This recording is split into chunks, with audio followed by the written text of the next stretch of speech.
I would assume the chancellors are bought in. So everyone that is part of Southern has to be bought in, because from the top to the bottom, we are bought in.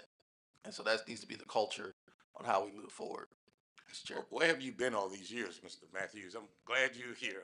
Serious. Ms. Zell? Yeah, and I'd like to add some of the things we've talked about, data driven. I'm 100% for that, but some things are human centric. And every session been at, we've talked about nurturing environment. That's the culture of any HBCU, including and starting with us being the only system. That means at every campus, there's a human component to make the students feel welcome, to make the faculty and staff feel a certain way across the system. So I don't know how we measure that. I don't want to bring it up now because we're talking about data, but how do we measure that component? Because that can kill us and that can break any program that we have. If we don't have those things in place, you can do everything you want to do. If we don't have the nurturing environment, we talked about, the students talked about it yesterday, what they need. How do we call them when they miss? You know, how do we reach out to the students when they've been absent for so long? I know the data will eventually capture some of that, but what measures when we do that, talking about the buy-in across the board? So I'd like to hear us talk about some of that in the grand scheme of things, other than just the system, in addition to, I won't say other than, in addition to the system piece that captures that raw data. But there's some human capital that we have to expand on the lowest levels for these at-risk students that we're accepting.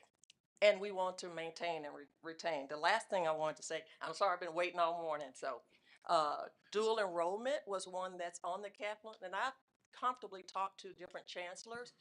Do we have one goal or metric that any campus sets, that of all of our dual enrollment, we're gonna put a strategy for 20% to capture them, 25. Those are low-lying fruit. We don't need new investment for that. Those are things that we can be creative and move forward and have a strong ROI and new students and butts in the seat at every campus. So, Mr. President, we've talked about this before, and but those kinds of things don't seem to get any action.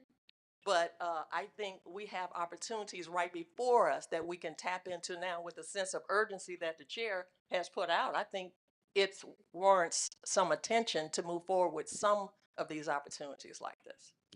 So you all are inviting us back for the next, because we could do a two-part series and we could give you the plans of actions. You're Yes. welcome to come back because I Yes. think this is that important. Yep. Thank you for coming up. I'll entertain a motion by Ms. Zell, second by Donna Ray Henry. We adjourn the board development session.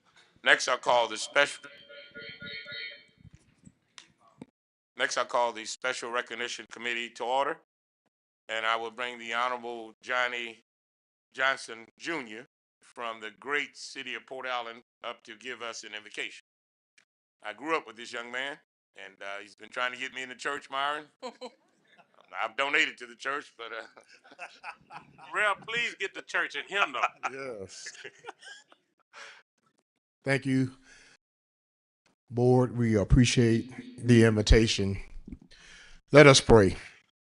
All wise, everlasting God, we are thankful for all that you have done for all of us. God, we thank you for the opportunity to be present here, God, with your holy divine spirit surrounding all of us. God, we come today to pray for this wonderful institution of learning, God, that you have blessed the Southern University with all the assets and resources, God, that we need. And God, we know, God, that favor and success will be in our corner as we continue to cultivate the minds of the young people present. God, we thank you for every leader. We thank you for every board member. We thank you for every student. And we thank you for all those who support the Southern University with all of their resources. God, continue to bless them. Show them favor. Show them success. And God, let you always be present in their everyday lives. These blessings and all other blessings we ask in our darling Son Jesus' name we pray. And let all of us respond together by saying, Amen.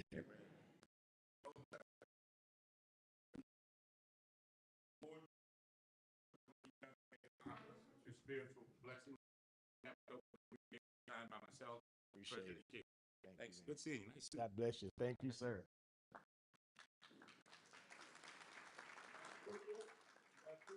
Yes, sir. Good morning, everyone. I would like to welcome Jaden Dominique, a dedicated sophomore at the Southern University Laboratory School, where he proudly maintains an impressive 3.85 GPA. He is the beloved son of Lamitra Jackson, a proud alumna of Southern University and A&M College, and carries on his family's strong school tradition.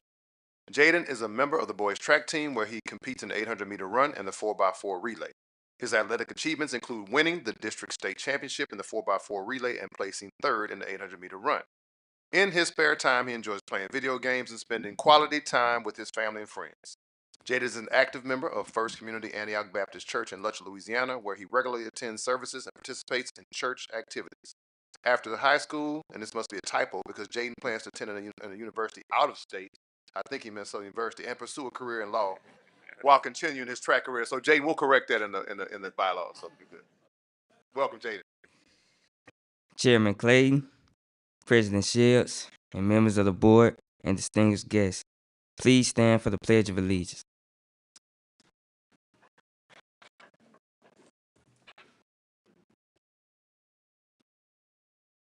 I pledge allegiance to the flag of the United States of America and to the republic for which it stands, one nation, under God, indivisible, with liberty and justice for all. You may be seated. You may be seated. Thank you.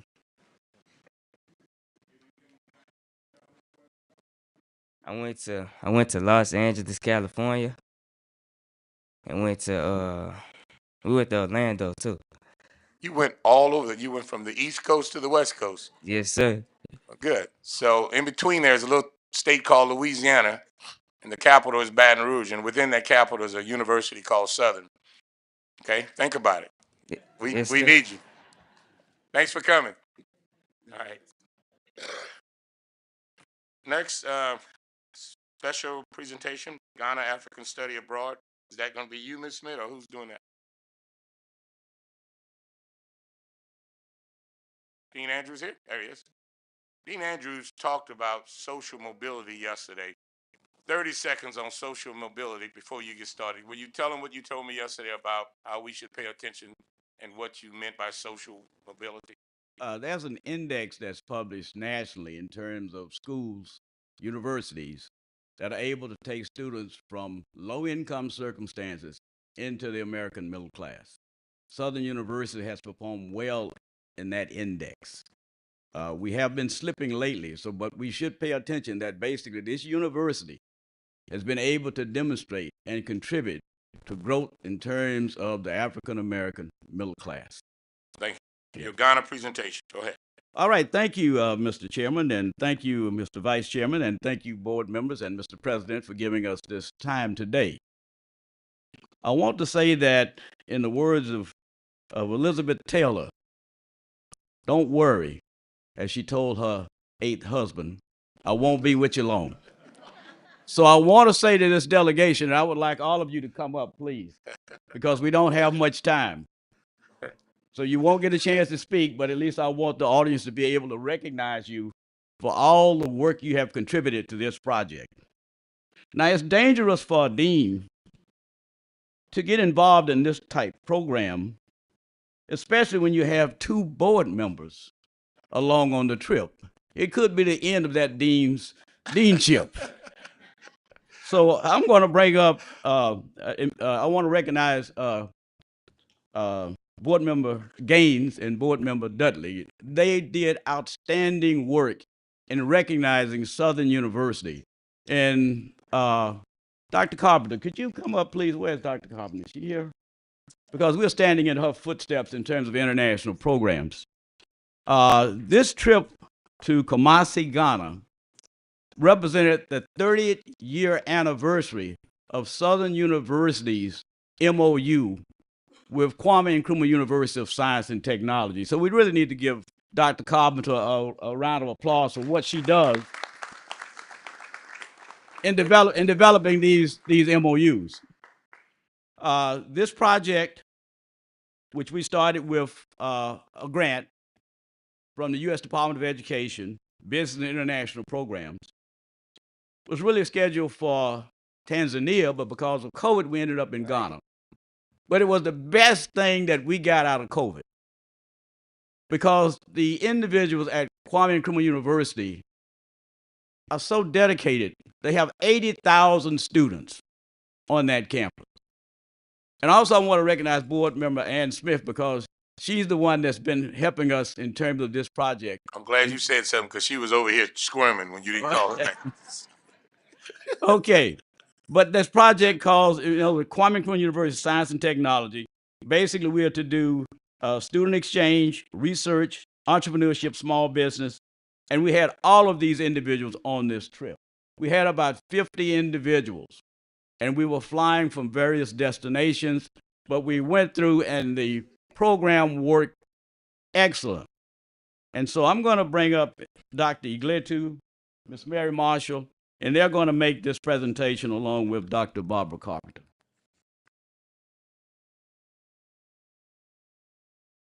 Good morning, everyone. Morning. My name is Mary Kyle Marshall. I'm the Associate Director of Graduate Programs and the Special Project Coordinator in the Study Abroad Coordinator. I want to tell you that this experience has been wonderful. We've been going to this country for the last 4 years, and we've had the opportunity to bring both board members, community partners, our students, as well as our faculty and staff for research. But I can't tell you enough about the trip. In your packet, I'm going to just tell you about your packet. In your packet, you have a collage of pictures. These were all the locations that we attended, as well as our itinerary. You will see all of the different activities we've had while we were on this particular trip. It was very educational. But the most important thing in this particular packet is the syllabus for this particular project. The project consists of a syllabus that actually talked about our students as well as our partners. We allowed everyone to participate in the course, even if they didn't get credit for it, but they were able to be globalized. And Dr. Ash is going to come up and talk about globalization. Also, in this particular packet, if you actually scroll through the pages, you will go to the back where you will see the journal of one of our MBA students. You can actually get an idea on what type of activities that was covered and the effects that were actually gained from this particular travel. But the most important thing in this particular packet is at the end where students had to reflect about their particular studies. And as you can see, they had questions that were posed to them and they were able to answer them. And you will see the profound effect of this collaboration with KNUST University. Our students were able to emerge into that particular culture and they were able to learn along with those students and gain a perspective of what it's like to transact business in another country. These things are life-changing. Our students are now able to go out into the world. They can compete with anybody from around the world because they've had the opportunity to collaborate with people from other cultures as well as people who are transacting business every day in a country. I will now allow Dr. Ash to come up and talk about the globalization. Why is this important? Why do we bring our students, our faculty and staff, our community partners, our business people? Why is this important for Southern University as well as the College of Business and for everyone to understand? Dr. Ugletu. Honorable Chair, Vice Chair, and honorable board members, chancellors, it's really a distinct pleasure for me individually to stand here and say a few words on globalization. I come from the poorest family in Ethiopia. My dad died when I was 4. Mom didn't know how to write and read, but I made it through. I have reached the peak of really any rank in the government. I was once the Deputy Prime Minister of Ethiopia, served as an ambassador, and finally, and through the UN, and finally I came to Southern University in 1991. I was supposed to go to the World Bank to work. I came as a visiting professor here. It's very interesting how really destiny changed. As a visiting professor in the fall semester, I saw some of my students. Some were sleeping at the back of the room. Midterms, they came and said, Dr. Ash, give us additional assignment so that we can pass. I said, are you not the one sleeping as a bag? He said, yes. Why you sleep? I said, Dr. Ash, you don't know. From 10 p.m. to 5 a.m. we work in Walmart, restocking. That reminded my childhood. I said, this is a place I have to stay, make a difference. From day one, I started to look for opportunities, write grants. I had grants from the State Department, grants from the United Negro College Fund. 4 times, which is a record for any grant writer, to get 4 consecutive grants from the U.S. Department of Education in the area of business and international education. I took it on myself that our students have to be globalized. The mission of Southern University also indicates that we prepare global leaders. What do we mean by globalization of our students? Meaning enhancing their competency to live and work under different cultures. I have benefited a lot from that experience and I want to transfer. So this grant had really very important goals. One is to raise their global awareness, to see what poverty is, to appreciate what they have, more so to visit their mother continent, their roots from where they come, which is very important. You can't imagine how much their life was changed. And also to connect with some of the students there. So all this have been achieved. Then we came with the idea, okay, we do this to our students. Why not take from the community some people? So during the last 4 years, we're traveling to Ghana, 5 people, 10 people, 15 people. This year in May, we were like 43 people. Most of them from the community, because the community itself, they have to be also internationalized. They have to see Mother Africa and other things. So I thank you so much, and we'll continue with this effort. Thank you.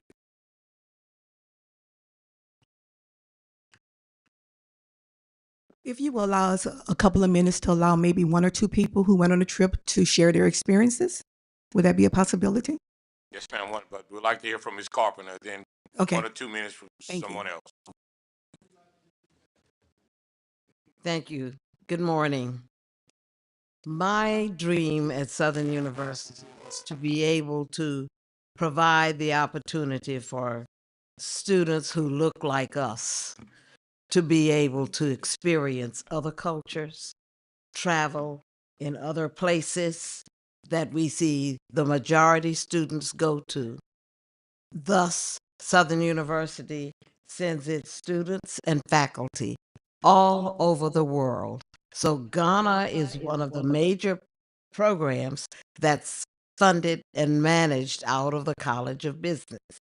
We send our students to Brazil, Belize, China, India, all over the Caribbean. We offer classes now with 3 or more strategic languages, more than any other HBCU. We have classes in Japanese. Classes will start this semester in Portuguese. We teach Arabic, just to name a few, along with the traditional ones of French and Spanish. So it gives me great pride to work with faculty members like the people in Dr. Andrews' college, because it gives us an opportunity to provide for our students. We need to do more than just graduate them with a degree. They need to be able to live and function in other parts of the world. And so our job in our office is to provide the visas for them going and coming, along with developing the MOUs. So any MOU that's attempted to be developed on the campus, if it doesn't get clearance through our office, it's messed up. Simple facts. We have one now that we're working with that we're trying to straighten out. But beyond that, I'm excited that you're recognizing Dr. Andrews and his staff and all of the people who travel. Not only has your board member gone to Ghana, you went to Brazil with us, did you not? Yeah. You didn't ever get to Turkey yet. Okay. Y'all gonna have It's to give coming. each other phone numbers now. We'll talk about all these other trips. Thank you so All much. right, thank you. Ms. Delpy, come up. I'm sorry, guys, I gotta run a tight ship to keep us on time. Good morning, Chair Tony How- Clayton, how you been? members of the board. Thank you for this opportunity. My name is Patricia Delpit. I would just like to say that Ghana was amazing. I had never been abroad. This trip was just a life-changing event for me. We were immersed in the culture. The itinerary was full of activities from education to history to culture. We just had a great time. We were with a great group of people, and the people there, they're a proud people. They are hardworking people. They hustle, and it just gives us that desire to do better here, to come back and serve our people, and hopefully to serve those abroad. And I thank you very much for the opportunity. And it's my pleasure to go back again if invited. I'm gonna bring up one person I see has a green shirt on. He probably made that shirt. But Howard, why don't you come up and tell us what you've experienced? And you know you got 1 minute, Mr. Howard. But Oh my goodness. now you're down to 59 seconds, Mr. No, to the board, chair, and vice chair, president. You know, when you say life changing, you know, there's a quote that simply says, exposure creates desire, experiences satisfies desires. The trip truly exposed us to all parts. Dean talked about we flew around. No, we were on a bus. You know, 150 miles equals 6 hours later, you're getting off. But you had a chance to see countryside. You had a chance to talk to young. You had a chance to meet with the kings because we're still revered in that country. And one thing I would challenge everyone here is how do we expose more to Ghana and bring more of Ghana and Africa as a whole to Southern? So, with that said, life changing, we'll be going back. On behalf of the board, thank each and every one of you. But I want Ann, Maple, and Zell to say something because they are amongst us, and we have felt what y'all have felt through them. And would you address?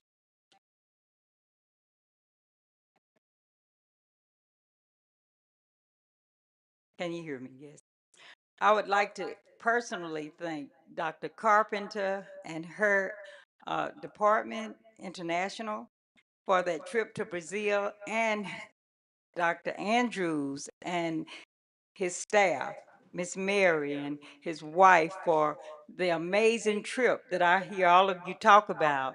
It's an experience, those are experiences I probably would never have had if it had not been for you and your particular activities and business. I also want to let you know that although only 3 board members have gone, there are many others that are wanting to go and probably will if you give them the opportunity. We also had one anonymous board member who gave $10,000, put it in my hand, and I put it in Dr. Andrews' hand toward, pardon me, toward, oh, I'm sorry, toward the trip to Africa in support of our students, because it's the students that really, really matter to us. And that's why we, in turn, as a board, support you. So you'll be getting a lot more support, I'm sure. Thank you, and thank you. Thank you for letting me. Maple Games, can you surmise your experience? Oh, well said, Ms. Smith. It was an amazing trip. Just not what we experienced, but also just mingling with the people that you see before you. They were amazing. We left there with feelings of family and family forever. But what they did not say to you was that the people that you see there and others who were not able to come today raised money, and Ann and Dean also went out, raised some more money to give a donation to a community school that we went to for indoor toilets. Because what we witnessed, and I think what Ann and the group witnessed last year, was that the conditions of the school and that the kids were going to an outhouse.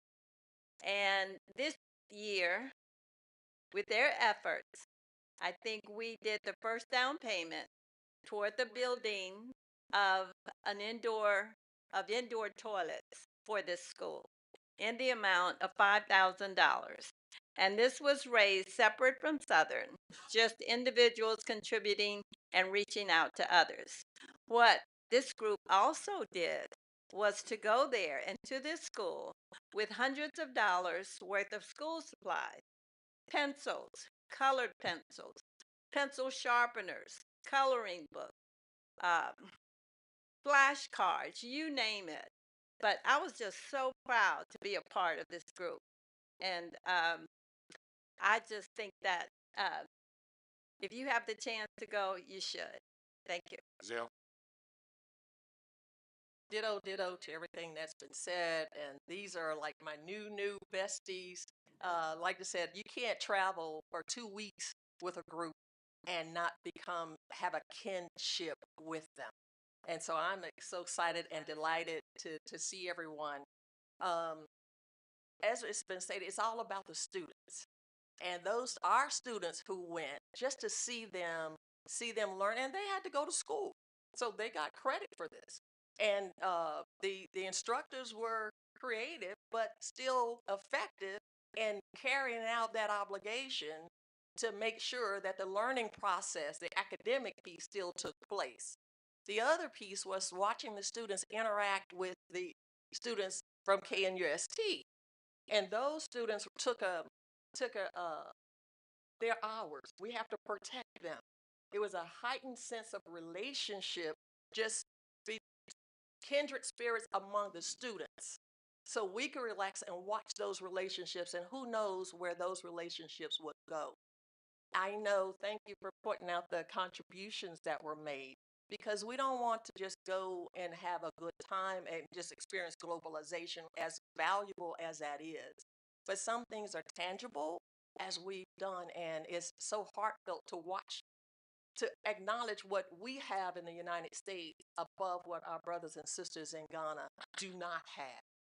So one of the things on the trip, we had business people, entrepreneurship, business owners who want to invest in Ghana, buy land in Ghana, do business in Ghana, and those in Ghana who wants to do business here. And so there's so many other tentacles, engineering, infrastructure. It's a developing country. So there's so many other verticals that could come in and be an outgrowth of this department. So I just congratulate everything that has been done to date under your leadership, Dean Andrews, and the whole College of Business with this particular effort. So keep up the good work, and you have the support of a bunch of board members around this seat. Thank you. Dean Andrews, folks, y'all look good. The colors, the attire. Thank y'all for what y'all do for Could this you give me university. one point of personal privilege, Mr. Chair? I'd like for my wife to say one word and close it out, because You're a smart man. I That's do all want to can go tell you. home tonight. You're a smart man. Come on up. I was wondering why you didn't say anything. Dan acknowledged it, but that's good. No, this is a good citizen of Point Capee Parish. That's where I'm And, from. you know, they told her when she was graduating high school, they told her mother, don't waste your money and send her to college. Okay? So she's emblematic of what this university has done. She's indirectly related to one of these board members. I won't call that person's name, but maybe she will. Yeah, I'm not going to call you out, President, Chair. Good morning, everyone. It's such a pleasure to be here. I get emotional each time I get on this part of the campus, because I was on this campus the day those two students were gunned down. And I will never forget that, because that made such a big part of my core. But the trip to Ghana was awesome. I think I have developed some friends. We constantly are in communication and talking about things that we want to do to make the world a better place. And that was always taught to us. I finished in home ec under Dean Pinky Thrift, and she stood before us as we were trying to decide about our major. She said, well, whatever you do, make yourself involved in a major that you think can make the world a better place. And that's what I still, after all of these years, and after being with the company that I worked with for 40 years, about to make a change in that, I still want to be involved in making the world a better place. And I love this university. We're 4 generations deep.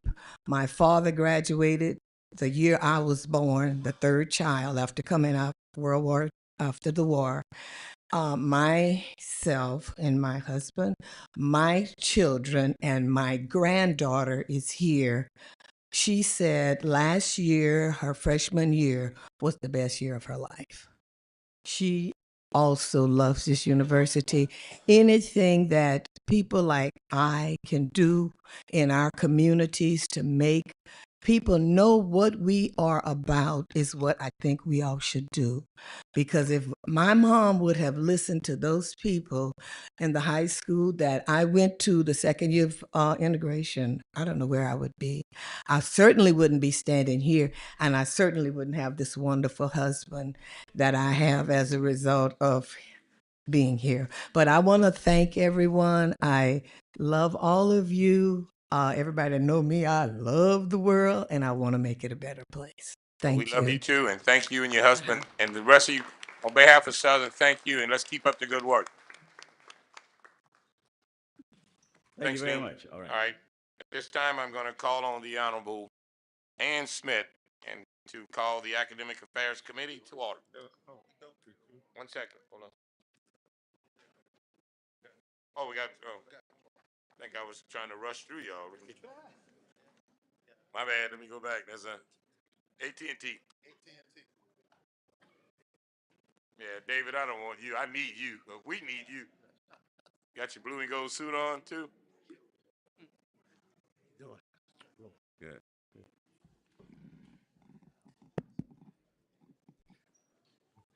Good morning to the Honorable Chair, Chairman Clayton, certainly to all the distinguished members of the Southern University System Board of Supervisors, President Shields, chancellors, administration, staff, and to the entire Jaguar Nation. I certainly consider it an honor to be with you this morning to briefly give you an update on our collective efforts, particularly by AT&T and the leadership here at the Baton Rouge campus, to give some information. One.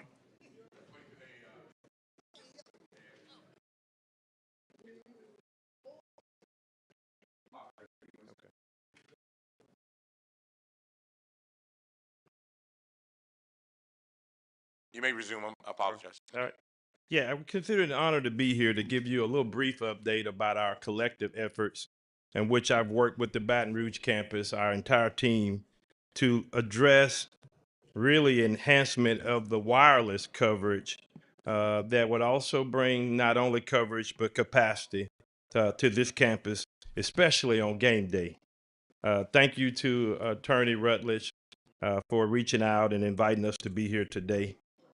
I'm joined by several members of our local team that support this initiative. Ms. Connie Jackson, right here, proud Southern University graduate in engineering, and you'll hear from her in a moment. Mr. Michael Lavisphere, also on our network, you'll hear from him on about some of the assets that we've deployed here. LeVar Greenhouse, he's somewhere. He's somewhere in the room. He works on my team in external affairs and certainly been a liaison. Robert Paul, a proud graduate of the engineering program at Southern University and is actively working in our local engineering office. He is a diehard. He marched in the jukebox, but we're very proud of the work that he's certainly done. Another engineering specialist, Kenner Brown, a proud Southern University graduate, Certainly, I want to make sure he got an opportunity to come. They are designing a network, particularly in a lot of the residential and some of your small and medium business space all around in this Baton Rouge market. And then Kishonda certainly is on our management team, running the local company-owned store right up the road in Zachary. She's here because she knows that she's going to get the opportunity to give out some business card and any of your needs of products and services. She's here to make sure we take it. She's a proud graduate, 2018 of graduate in the biology department. Hope to be a future registered nurse, but of the Southern University biology major. She's a proud graduate. So we're here just to talk about some things that we've done. Several of the key contributors couldn't be here, but rest assured, we're committed to Southern University. We have been active donors. We've supported this system. We volunteered with the students. We've attended career fair. We served on the corporate roundtables. And we just want you to know that we're here and want to be very supportive. After homecoming last year, I couldn't help but certainly feel the heartfelt an honest letter penned by Chancellor Pierre to the Jaguar Nation. He reached out, and certainly we fielded calls from customers, alumni, stakeholders, and we had a kickoff meeting right here. I mean, it was a week or two right after homecoming. It was a Tuesday right before Bayou Classic, I think, around November the 19th. We listened, we analyzed, we came to the campus, and we're here to talk about a plan today, a short-range plan and a long-range plan.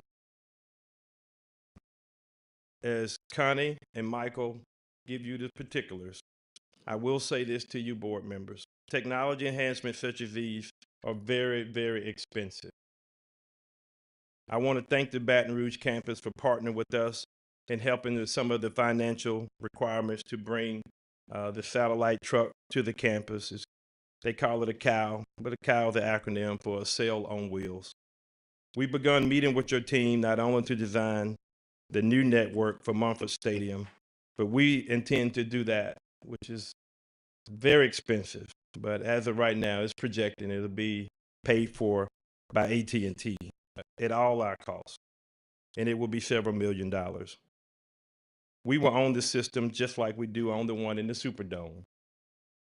And I will tell you the speeds of the data traffic we're getting from those new systems that we are constructing, like we did for the Super Bowl, are unimaginable in today's time.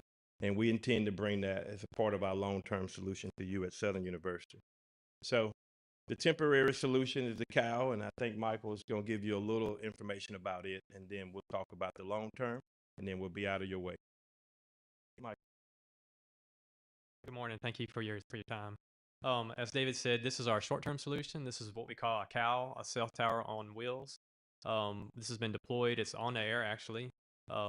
This is the kind of a asset that we would deploy for something like, say, Mardi Gras or like very large events. This is actually one of the largest ones I've deployed yet. It has roughly the same amount of capacity as 5 cell towers. You can imagine on that one truck.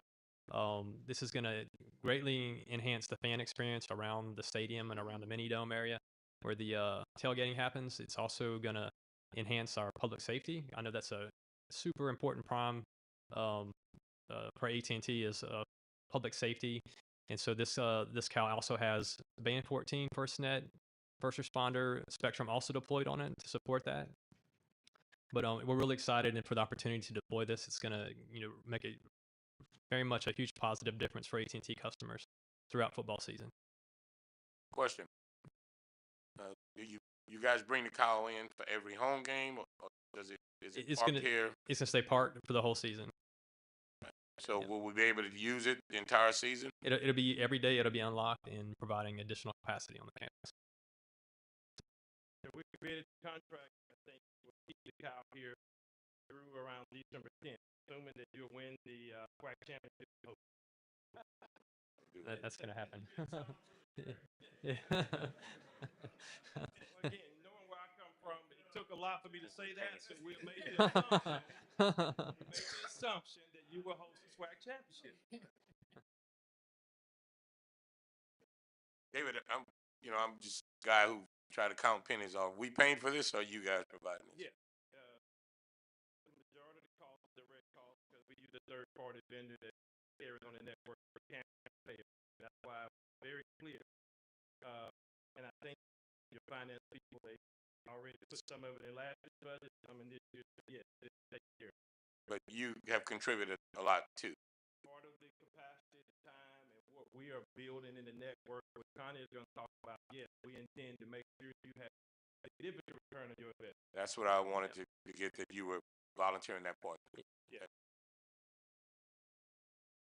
Well, welcome, Ms. Jaguar Nation member. Hello, proud SU engineering graduate, 1990. See, you got the right colors on. I got the right pen on. There you go. So can we get the next slide, please? So I was actually here last year for homecoming and had that experience. I think that we all had. And one of the first things I did on Monday was, you know, Michael is my coworker, my partner in working on the RAND network. I said, we have got to do something different here. We've got to improve, you know, the network that we have on Southern University's campus. So we started formulating even before, you know, so by the time Chancellor Pierre reached out to David, I was like, David, we're already working on it. We already have a plan. So just to talk about the long-term solution, but that plan could not come together for the 2025 season because it takes a while to deploy network assets and to you know, build cell sites and towers and things like that. So the long-term solution, can I get the next slide, please?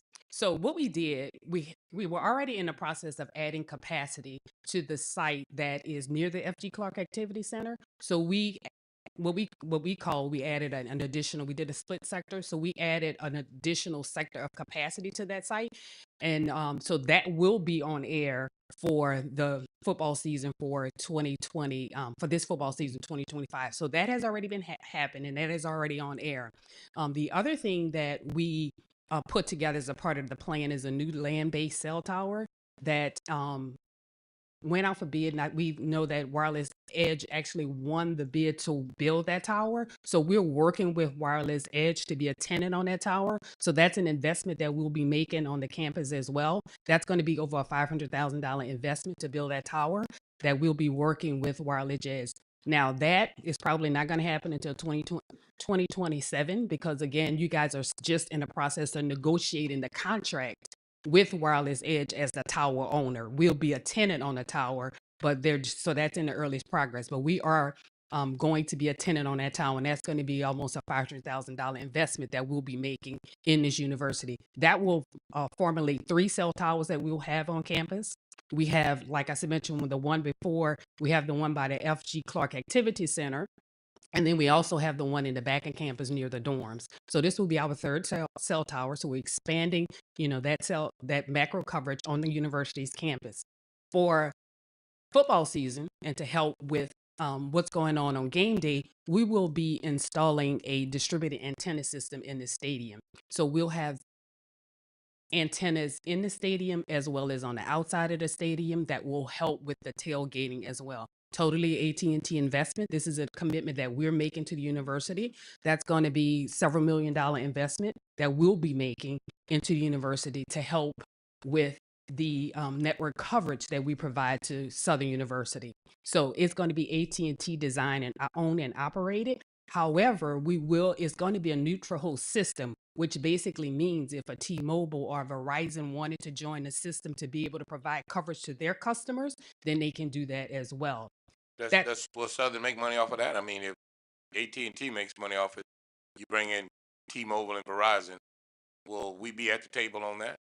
So we can probably talk about that, but at this, I mean, we're gonna have to get, you know, reimbursed for the investment that we're making, right? So typically, depends upon how the contract states, you know, they will help in some of the cost sharing of what it costs us to build the system.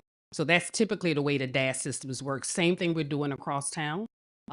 We're building a new system there as well, and we're the neutral host provider, which we have T-Mobile and Verizon on that system. We'll have T-Mobile and Verizon on that system as well, and they're going to basically help reimburse some of the costs that it's going to cost us to build that. So that's how we, you know, tend to get money back too as well. Lastly, on this line of questioning, Does the tower have to be on campus? And if so, how much property is restricted surrounding the tower, if you know? So the particular, yes, that one has to be on it, or basically in order for it to be able to relieve the congestion that we're having, with the cell tower on the back of campus that's near behind the dorms, then it has to be in that location where they're projecting to put it. Now, I'm not really sure how much. Do you know how much space is taking? It's not much.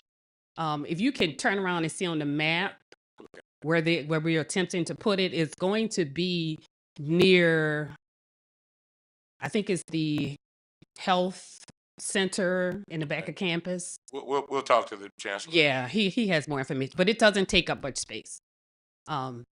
And then also, so what that does for you, that gives you a better fan experience, right? So that gives you a better fan experience. It also helps with public safety, but then it also helps if you wanted to do like vertical services. So let's say eventually the athletic department wanted to do, in-seat ordering, or, like expand, services like that, then that would allow you to be able to do that. Like I know this year you went to mobile ticketing. So that will help with the mobile ticketing and things like that. Will other phones be able to loop through that tower and loop to wherever the call is going? So if I call from Baker, will that tower be used by your rest of your customers to loop phone calls? Yes. So it's a public network. It's just like everything else. So anyone who has access will be able to, access the network. So good. So that means AT&T will be making money from its customers on the interstate using that tower. Oh, no, it's not going to reach the interstate. I set you up on that question. No. So that tower the primary the coverage will just be Southern's campus, yeah. But is available to anybody that, has a phone. Mr. Rutledge? I just want to thank, in addition to Mr. Aubrey and his entire team at AT&T, particularly Trail Paul, who I've known since he was a baby, he's a member of my church. But I also want to thank Chancellor Pierre for making certain that this got done. I received a number of calls and was frustrated. Sometimes that works in our favor, though, not being able to get text message calls at football games for reasons we won't mention here. But to make certain that we get that done, because we certainly want to enhance our game day experience, but also enhance the experience of our students on campus, such that they have sufficient connectivity. So thank you for working with us on a short-term solution as well as a long-term. Yes. Definitely want to thank Chancellor Pierre, and he assigned Brandon Johnson to work with us, who has been amazing in helping us to get the work that we need done on Southern's campus. So, if I may, thank you for the presentation. Yes. Thanks, AT&T. We have been really working on this for a long time because we had to find solutions for a number of different reasons. This is the way we kind of move forward. We cannot continue to stay where we are, and we've got to put skin in the game. And we put skin in the game, and AT&T came back with another big piece that made it possible. Now, there's one more piece we got to finish to get this other part, is that permanent contract. I know that you and Vice Chairman Abraham have some questions, but we need to get that on the board agenda, hopefully in September, to get that done, because we can't bring us a contract. But we've heard from the other alum person. Before you wrap up, I want to hear, because I know those Southern University folks convinced David and those other high-ups to do this for us. So I want to hear from the young lady and that young guy who goes to church when Des Moines does show up to church. But Hello. I graduated from Southern in 2018. I've attended almost what was your degree in? biology. Wow. Go ahead. I've attended homecoming since I was about maybe 16, and I never had service. So for us to fix this problem, my mom used to be calling, no answer. She thinking I'm just having fun, not which I was. But I really couldn't get her calls because we didn't have any service. So I feel like this would benefit everyone, because they have young kids as well as older kids on campus as well. And just being able to be in contact with your parents is a pretty important part. So that's going to benefit us as well. Thank you. Does Mr. Rutledge show up to church every Sunday? Yes, sir, he does. Okay, you are in his pocket. Okay, go ahead. Oh, but yeah, I graduated from Southern Mechanical Engineering in spring of 2015. Marched in the best band in the world, the Human Jukebox. I was here for homecoming last year as well. Um, yeah, I got a lot of complaints from people that know I work for AT&T as well. But like I told all of everybody, we would have a solution soon, and as you can see, it's slowly progressing. Thank And you went to Southern too, young man? Come on up. Hello, everyone. My name is Kenneth Brown. I did attend Southern University. I graduated mechanical engineering 2010 spring. I was here at homecoming last year, and I said a few words because I was mad. I was going to say that, but I'm glad this is happening. I'm glad we have better things. I came here in homecoming in 2013. Same issue. Can't call nobody, can't receive. So I'm glad the changes is happening. David, it shows that you've involved Southern in this, and we thank you for that. Appreciate you, engineer. But Yeah. And just want you to know, whether it's Roman Banks or I mean, the entire team have worked with us. We've had a few little bumps in schedule, trying to move some contracts and get some things reviewed. Of course, we all want to do it the right way.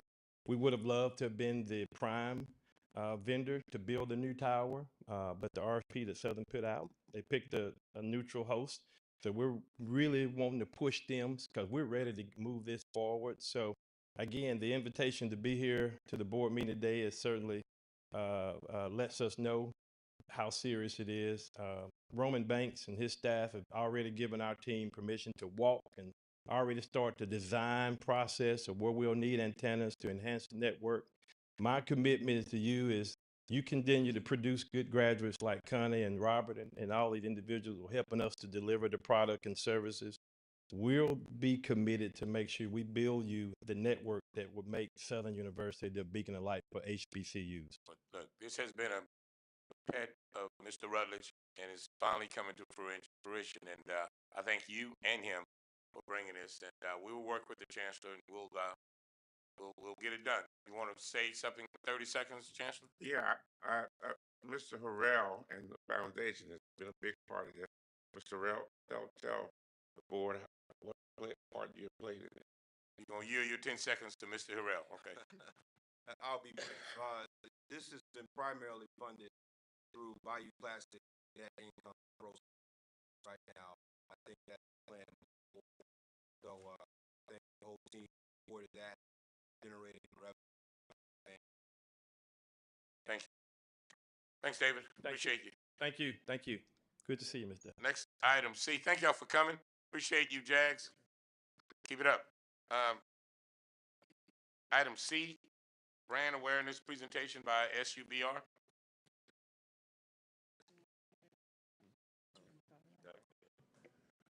Good morning again. Dr. Robin Barrett is going to bring us a presentation about something we've been working on for the last few months with respect to how do we enhance our brand for Southern University. We've got a great story to tell, but we've got to tell it. And so we figured out a way to start telling that story, and we want you to be aware of what we've been doing. Thank you, Mr. Chancellor. Good morning, Chairman Clayton, Vice Chairman Abraham, President Shields, and honorable members of the board. Thanks to partnerships that have been spearheaded by Chancellor Pierre, this summer has indeed been busy for us because we have 4 initiatives that we want to bring before you that will show that we're increasing the university's brand awareness. Today, we're presenting these initiatives not only to add to our communications toolbox, but they will also provide learning opportunities for our students through the departments of mass communication and digital media arts. The first is on the screen right now. It is game notes, and I'll ask if you guys can, the tech team, just rewind to the beginning of that presentation. It's about a 30-second. The chairman has been saying keep everything at 30 seconds. We're trying. No, take your time. Go ahead.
Okay, so this is coming to LPB this fall. So this is the first of a brand new statewide production by LPB. It's called Game Notes, as you can see.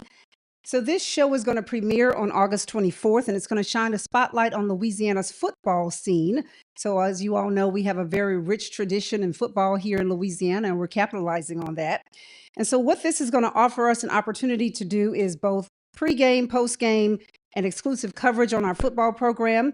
There'll be 14 half-hour shows that will air on Saturday mornings and 14 full-hour shows that will air twice on Sundays. And the beauty of this is that it will be a statewide presentation across the state of Louisiana. So we're excited that Southern is going to be taking the lead in this program that will premiere on the 24th of August. Next up, we want to share with you information about Full Circle News. This is something that Chancellor Pierre is really excited about, and all of these initiatives are starting on the Baton Rouge campus, but certainly can spread over throughout the entire system. And so the second initiative is Full Circle News, and joining us to provide more insight on that are our partners Kevin Austin and Clarity Patton, and they should be, yes, they're behind me. Come on up.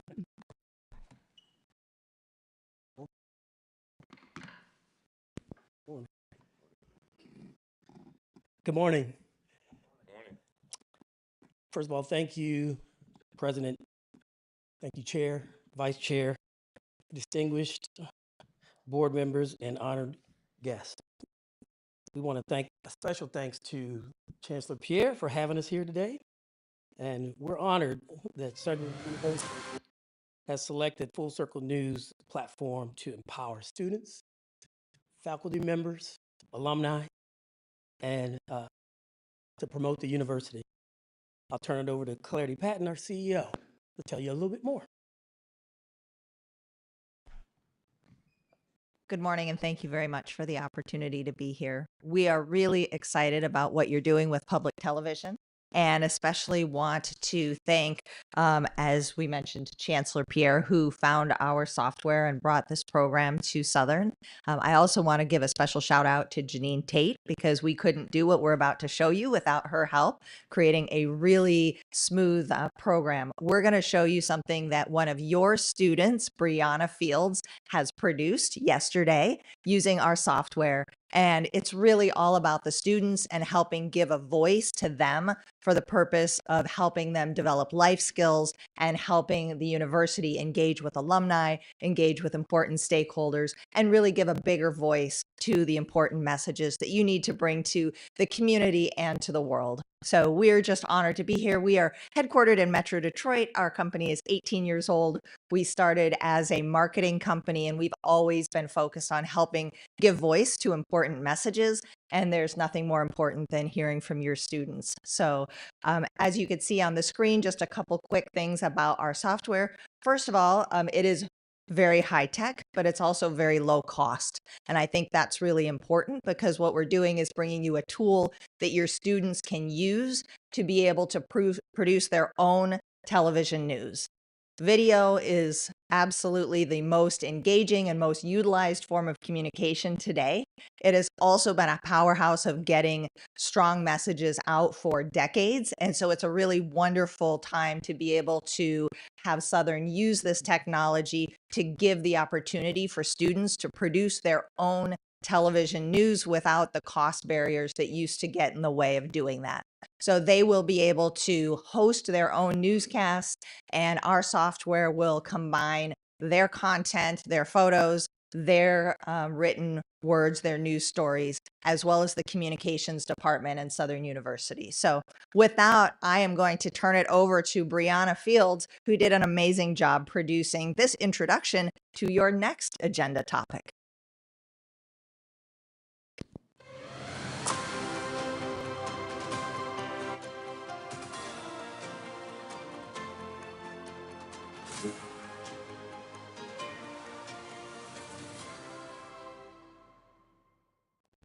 Southern University's Department of Mass Communication now operates its own radio station, WSUB 106.1 LPFM, The Bluff.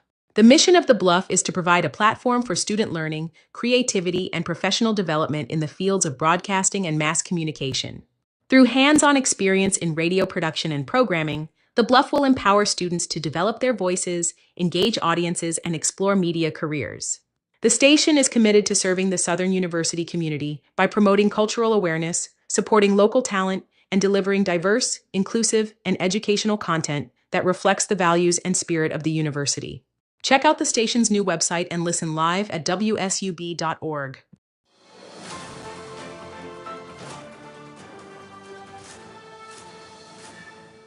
Well, thank you very much, Brianna, and we look forward to hearing from many more students in the near future. Okay, so you've heard a little bit about some of the things that we're doing. Next up, we're bringing to you the people that will be running WSUB. That is Dr. Yolanda Campbell, her team, and one of our student operators who'll be working in the station as well. So Dr. Campbell is interim chair of the Department of Mass Communication, and Jodeci Alfred is with her as well. Come on up.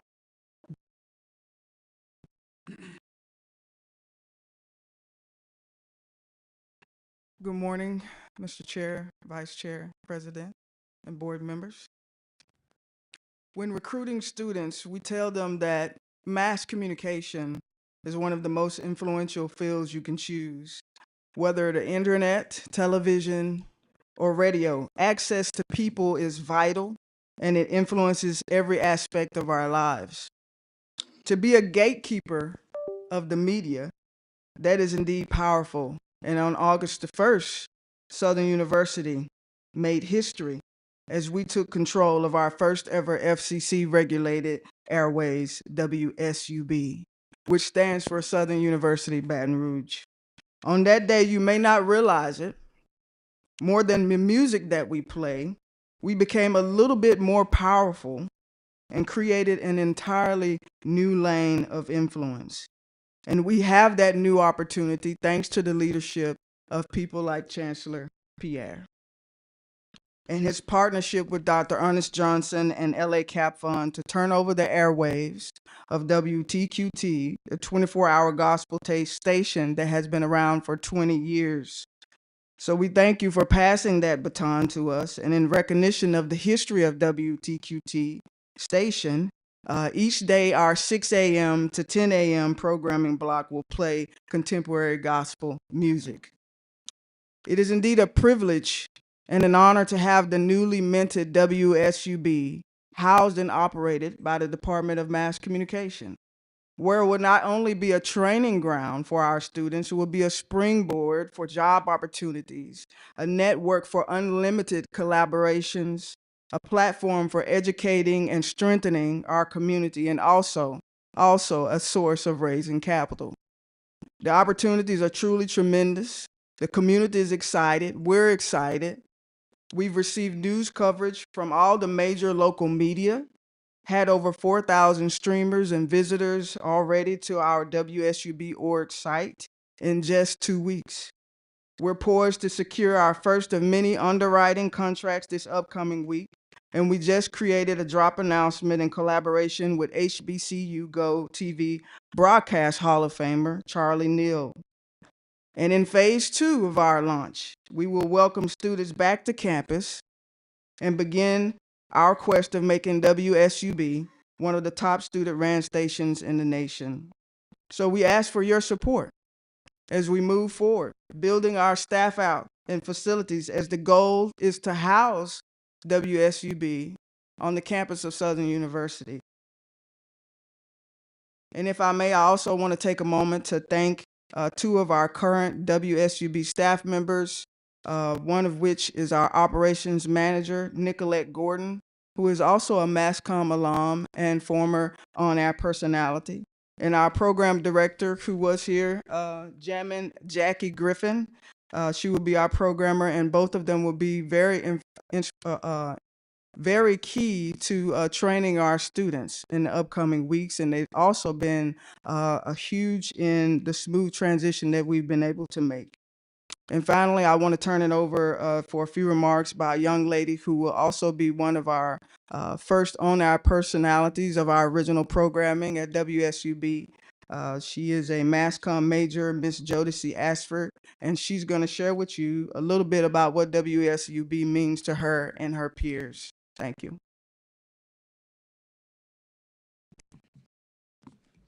Good morning. How y'all feeling? Awesome. Thank you, everyone here in person and those that are watching online. My name is Jodeci Jocelyn Ashford, a senior mass communication major concentrating in public relations and a minor in theater from Baton Rouge, Louisiana. It is my pleasure to represent and serve here for the arts at Southern University, which is not dead. As a student leader and a proud legacy JAG, I made a personal commitment not only to finish my matriculation here at Southern University, but do it with excellence. Also, to leave this campus, have created opportunities and for others to find their voices and to most importantly, create the space, right? I would like to certainly thank Dr. Campbell and, of course, the College of Humanities for giving me this opportunity to be the first student on air personality. Yes, you hear it in my voice. Yes, you hear in the disdain. I will be here, your true Southern girl for WSUB 106.1. Yes. I just wanted to give you guys a little flavor of that. But personally, my goal for this project is to open the door for students and just give them the opportunity to support us with the incredible talent that will grace the airwaves. As Shirley Chisholm says, service is the rent we pay for the privilege of living on this earth. And this very project is so special to me.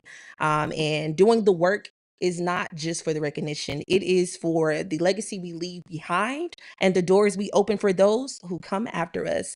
And together, we are just not building a radio station. We are amplifying the heartbeat of Southern University Baton Rouge campus and the system for the world to hear. Thank you. Thanks for presenting that. How many? We got one left? Mr. Chairman, yes, sir. We have one more presentation left, and that's coming to us via Zoom this morning. This last one is our fourth initiative that we'd like to share, and it's connected to the radio station in that some of the programming will also be available to a larger audience beyond the radio station's listening area. So joining us next is Angel Livas. She's the founder and CEO of the Alive Podcast Network, and she's an award-winning producer who has created shows for legendary personalities, including Larry King, Jane Pauley, Tamar Braxton, and others. Under her leadership, Alive has grown to more than 100 original shows and expanded to streaming platforms including Roku, Apple TV, and Fire TV. So, Miss Angel, are you there? We're going to get great. We're going to get you up on screen in just a moment. Tech team. But you can go ahead and get started, Angel, and we'll see you in just a moment. Good morning, and thank you, Ms. Robin, Chairman Clayton, President Shields, and distinguished members of the board. And a special thank you to Chancellor Pierre for the opportunity to share how the Alive Podcast Network will be the distribution partner for the rich content that's coming out of Southern University by way of their students and faculty globally. All right, let me share my screen. So as Ms. Robin introduced me, I've been working in media for over 25 years, creating shows for such acclaimed hosts as Larry King, Jane Pauley, as mentioned. Are you able to see my screen? You are? Okay, cool. And so I'm also a Presidential Lifetime Achievement Award recipient from the Biden administration. And so in creating the Alive Podcast Network, it was created because I saw directly the disparity that was happening with the Black content creation and how it was being amplified to the world. And so I didn't want to create a space for the same sensationalized content to go out. We wanted to create a space where authentic content from the Black perspective was able to go to global audiences across the world. So I'm excited to be able to share that Southern University is the first HBCU to distribute globally on a Black, HBCU educated, as I am a Howard University alum, woman-owned podcast network that distributes to all of the major podcast directories. So to give you an example, the Should podcast, which is Southern University's agricultural podcast, currently distributes to Apple Podcasts only. Now through our collaboration, it will distribute to all of the major podcast directories, including Apple, Spotify, iHeart, Pandora, Alexa, Audible, and the list goes on. But not just there. We also expanded our distribution to television, now streaming on Roku, Apple TV, and Fire TV, creating an opportunity for the Southern University channel that will be available on all three of those major platforms, where we're able to distribute content like The Hidden Sport, the Emmy Award-winning documentary that was created by Southern University students. Now, when we look at the positioning of this means that we're opening up an opportunity for over 300 million individuals to be able to listen to and watch the content that is coming out of Southern University. As we just shared and learned from the three other opportunities that Southern University has partnered with, the content is already there. Alive is your distribution platform for it to go global and make it easy for people to also find in the palm of their hands on iOS and Android devices. As it relates to promotion, Alive also puts out monthly press releases, weekly newsletters, as well as daily social media posts. So we're also your promotion partner in helping get the word out about the rich content that is coming out at Southern University.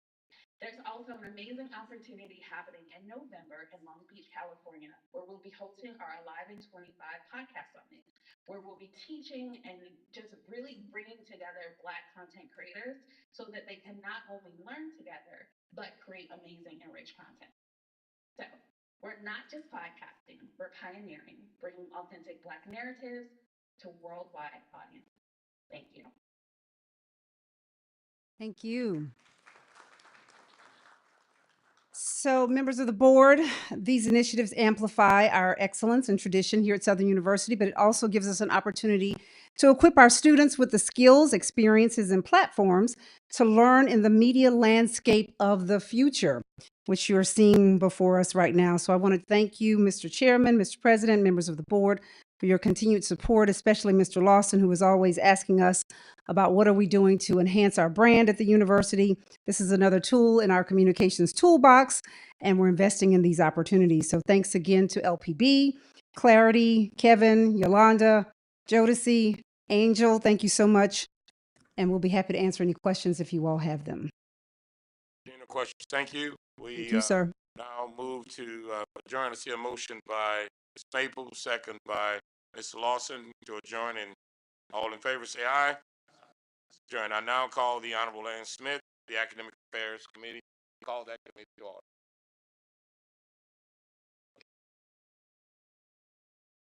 Thank you, Mr. Chair. At this time, I'll have roll call. Yes, ma'am.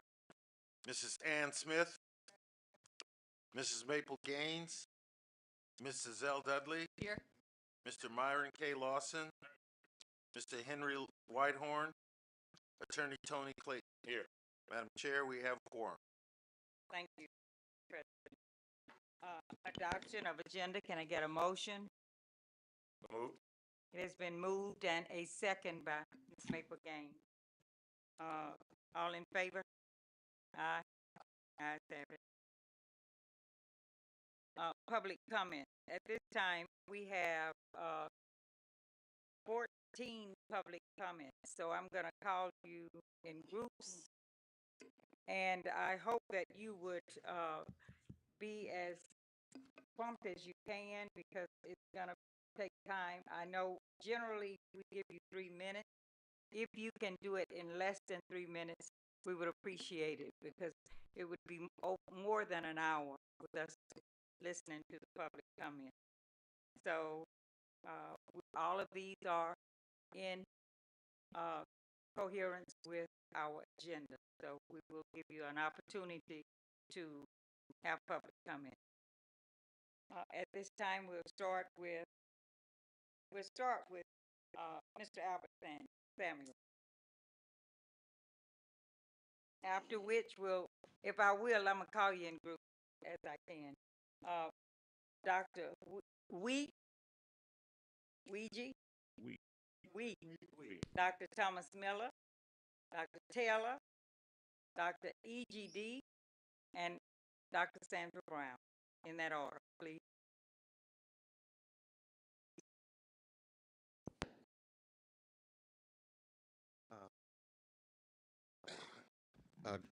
Chairman Smith, of the committee, could I respectfully ask my faculty assistant president to speak before me because, you know, I mean, he actually is the president. I You're mean, using your time, sir. They're taking your time.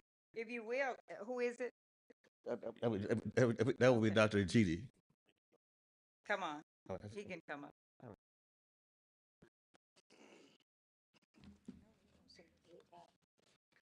Chairman Clayton, Vice Chairman Abraham, honorable board members, President Shields, and Chancellor Pierce. Good morning.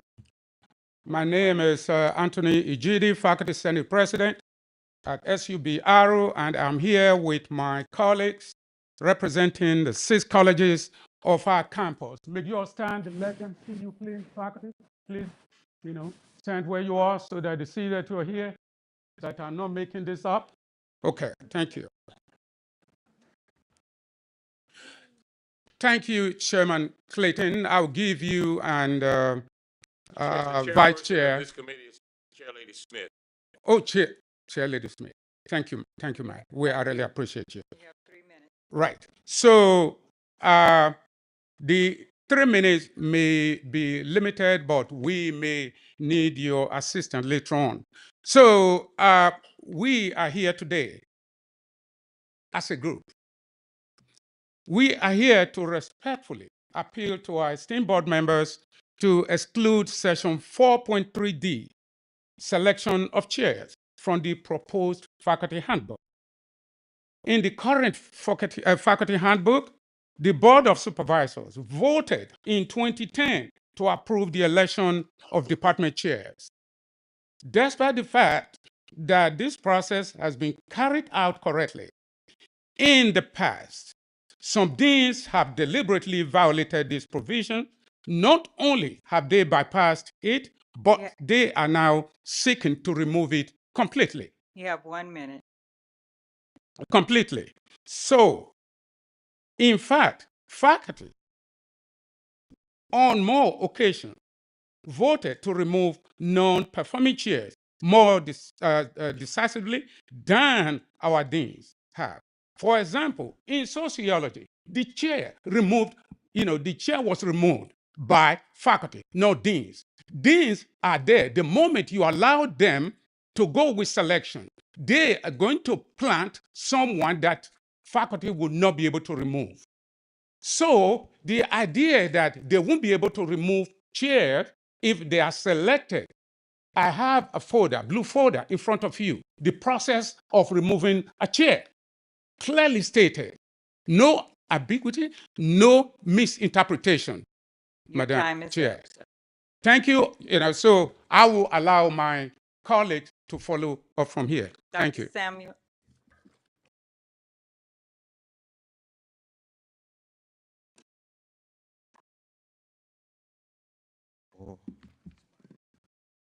Good morning, Honorable Chair, Mr. President, members of the Board of Supervisors, Dr. Albert Samuels. I'm just going to very quickly.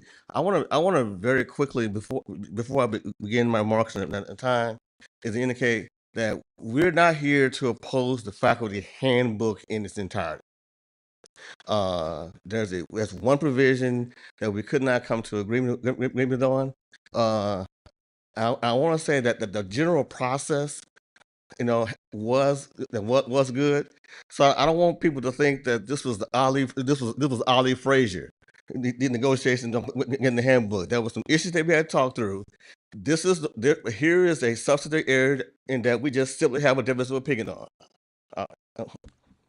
Wow. And so I just want to just real quickly mention this. The policy as currently exists is a policy that was approved by the board in 2010 for the election of chairs. That policy has been consistently resisted throughout this time and oftentimes actively resisted. And so it's partly because of that history that colors the faculty's perception about the new proposed policy to simply select chairs. Is also the faculty. So when faculty say that they support the election of chairs, is not because of some metaphysical commitment to democracy in general. It's because of concrete examples of when of experiencing departments where chairs were not held accountable, But because they were supported by someone above them, they were not held. They were simply not held accountable. We believe in accountability. So electing chairs does not mean that we get rid of accountability. This particular handbook creates a system of accountability where the chair is accountable to will still be accountable to the dean, and also the faculty will have the opportunity to have a vote of no confidence. So we have established the procedures to remove chairs that are ineffective. I think I'm about out. I'm out of time. And Dr. so Wee? We're you. Go ahead. I guess my question is, I'm hearing comments, and I'm trying to figure out for the Academic Affairs Committee, what agenda item are these comments in reference to? They're from 5A. this is five. It's on the Handbook. on the handbook. Faculty handbook, On the handbook. 5A. I'm sorry. Okay, so I think my time is up. I'm sure. Your time is up. Okay. Dr. Wee. After which will, Dr. Miller, you will come next. Honorable Chairperson, distinguished members of the board, good morning. My name is Dr. Angie Gui. I'm a faculty member of the Baton Rouge campus, and I was also the faculty senate president when, Madam Chairman, you were the chair of this board. I wish to speak on item 5A of the faculty handbook, particularly the section on appointment of the new chair of a department. My colleagues and I reject the proposed procedure involving a selective search process and urge that the process currently in place, that is the election of the chair of the department, be retained. This democratic process reflects the true spirit of faculty governance, as the chair is first and foremost a faculty member. The person elected by their peers is, in their estimation, the best person to execute duties in the interest of the department and the university. Such a person brings to the table a wealth of experience and earned respect that someone fresh from the outside never can. The current faculty handbook was approved by this board back when I was a Senate president and earlier before then. Since then, there have been, sadly, several instances of the SUBR administration acting in complete disregard of the election procedures approved by this board. You have 1 minute. Yes, I've timed it. I'll be finished. You have before you in the revised version wording that reflects all too well the above actions. If you vote to approve this new process, that is to say in favor of a selective rather than an elective process, you will be validating disregard of due process. You'll be jeopardizing a tried and true process of faculty governance. The current process, if implemented correctly, works very well. It ain't broke, so please don't fix it. Thank you. Thank you. Dr. Miller? Yes, Madam Chair, members of the board, it's a great privilege to be able to address you this morning on this issue. It's item 5A in the current agenda. And I wanted to start by giving... Hold just a moment. I'm sorry? Dr. Miller, will you specifically address what provision, what aspect of the proposed policy that you guys are because some of us are getting lost in specific. I apologize for that. Yes, every aspect of the... We're going to start it over, and we are addressing 5A at this time. Yeah. He's going to give us specifics. No, it's on the agenda. I understand what the agenda, just a minute, Dr. Miller. I understand what the agenda item is. We're discussing the handbook, but I want to know specifically what provision of 4.3B, exactly, what change is being made that you guys disagree with. Right. Thank you. In the revised handbook, the section 4.3D, I believe, is the section that describes the appointment of academic department chairperson. And what we are proposing is that be struck from the handbook, and that we continue with the policy and the procedure for electing chairs by faculty. That's the only issue that was really being contested here. So it's a difference between chairs being selected by committee, chosen by the dean, et cetera, and the election of chairs by faculty. Okay, so I wanted just briefly to give a very quick overview of the process itself, because I think that's important to understand where we are. And I can do it in just 3 or 4 points. One, there was a committee established by the Faculty Senate that got together, reviewed the handbook 2017-2020, and made recommendations for changes. We took those recommended changes to the Faculty Senate. They approved the changes that we were recommending. The third stage involved members of the Faculty Senate Executive Committee meeting with the deans, essentially appointed by Academic Affairs, so that we could come together and negotiate our differences. These meetings were brilliantly arbitrated by Chancellor Washington, did a marvelous job of bringing folks together, and we were able to come to agreement on every point. Now, not that everybody was happy with everything that we came to, either faculty or deans, we understand that, but we were able to come to agreement. The only point, and this is I want to make this perfectly clear, there's only one point that we're contesting, and how did we get there? Step one, committee from the Faculty Senate reports to the faculty for changes that we recommended. Step two, we meet with the dean so that we can discuss our differences. Step three is to take the changes recommended by the deans and Faculty Senate working together back to the faculty, so for the first time they could see what changes were ultimately recommended. They were willing to accept all the compromises that we made, except for one, and it was unanimous, and we had a vote on it. The faculty said we cannot give up the faculty's ability to choose their own leadership. That was the only area. Your time is up, sir. I'm sorry? Your time is up.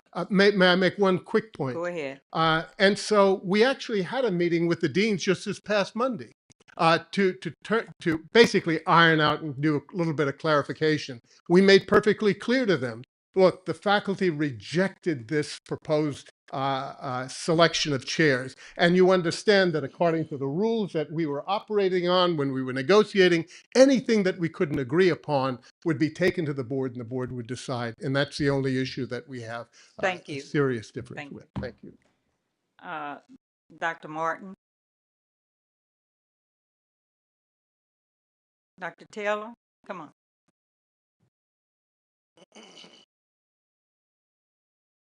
Good morning, Chairman, Board of Supervisors. It is a pleasure to stand before you. Thank you for this opportunity to explain why we want the election of chairs versus selection of chairs.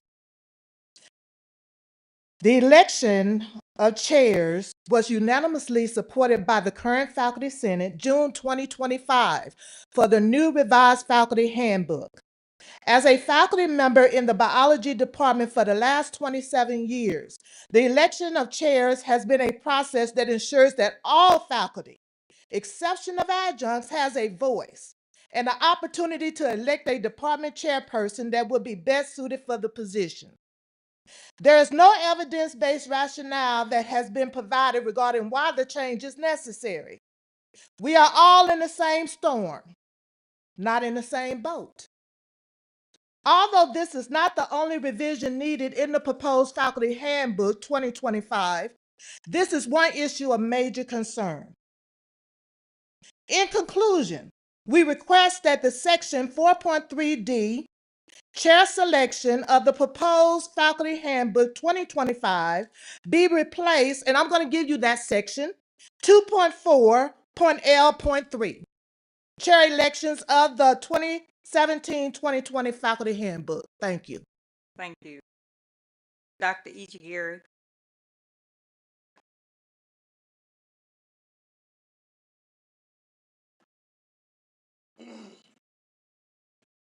Honorable Madam, may I yield to my colleague? Yes. Can I still come back and take my turn? No, Then let me take my turn. absolutely not.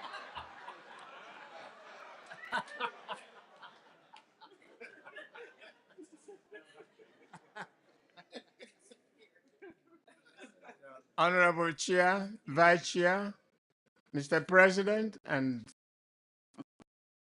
distinguished board members, chancellors, and my colleagues. We're here to ask for what is best for the university, not for individuals. Appointment of chairs by the deans is the best way to go, very quickly. Election encourages inbreeding and negates skill set. It eliminates anybody from outside. If you have a faculty of 3, for example, and those 3 don't even have the skill set, they will still select them. And more importantly, we had agreed, we had a very powerful mediator, chancellor, who we all agreed with the faculty senate that there should be a hybrid, where the deans will make the appointment, the faculty members who serve in the committee members, they will all agree. Then they went back and reneged on that appointment. Thank you very much. Time is up. Thank you. Dr. Morton.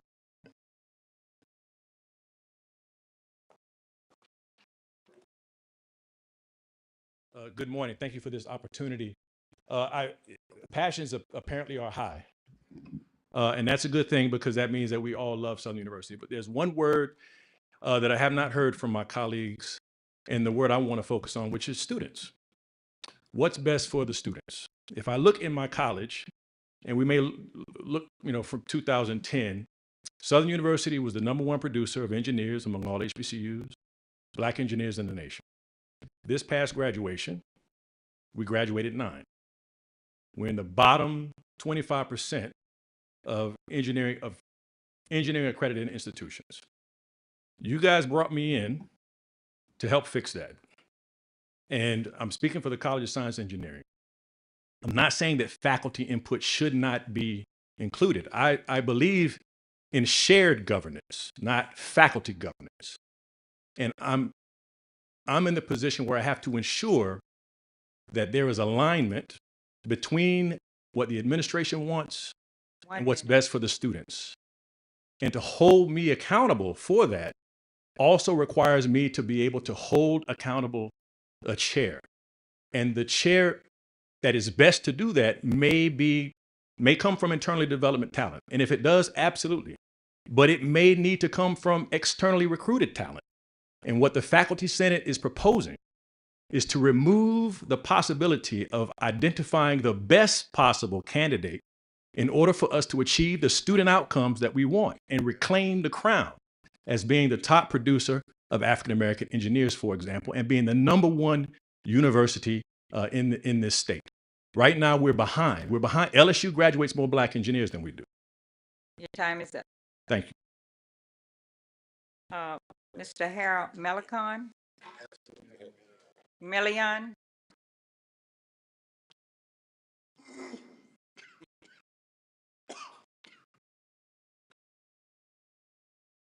Good morning. Good morning. I'm here on behalf of Dean Marshall from the College of Agriculture, Human and Environmental Sciences.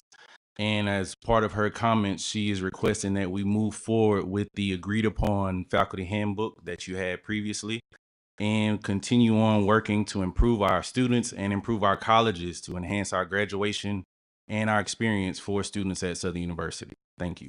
Thank you. Dr. Sandra Brown.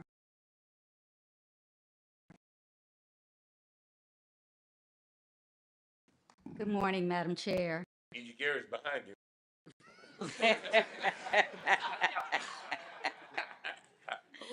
Good morning. Thank you for the opportunity. I'm here with my department chairs from the College of Nursing and Allied Health.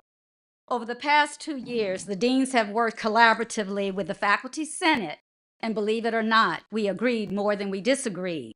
And it was a collaborative process under the guidance and arbitration of Chancellor Washington, who was very patient with us, except when he got hungry. So, for clarity, I will briefly review the process that is written in the newly proposed faculty handbook on section 4.3.d, appointment of an academic department chairperson. The dean is responsible for announcing the vacancy of the chair's position in an academic department. Notice of the vacancy and the description of the position will be publicized internally and externally. A faculty search committee will be formulated with faculty representatives from the department, and that faculty search committee will review the applications, interview the candidates, and make a recommendation of the top 2 candidates of their choice to the dean. That is what is written. That is the language. The dean then selects the candidate based on the recommendation of the faculty and makes the appointment. Why is this process the right one for Southern University at this time? I have 3 reasons. Number 1, it is a collaborative and inclusive approach. It represents a true hybrid model with input from the faculty and the deans. Number 2, it aligns with the university-wide standards. It is consistent with how all vacant positions are filled across the campus and holds everyone accountable.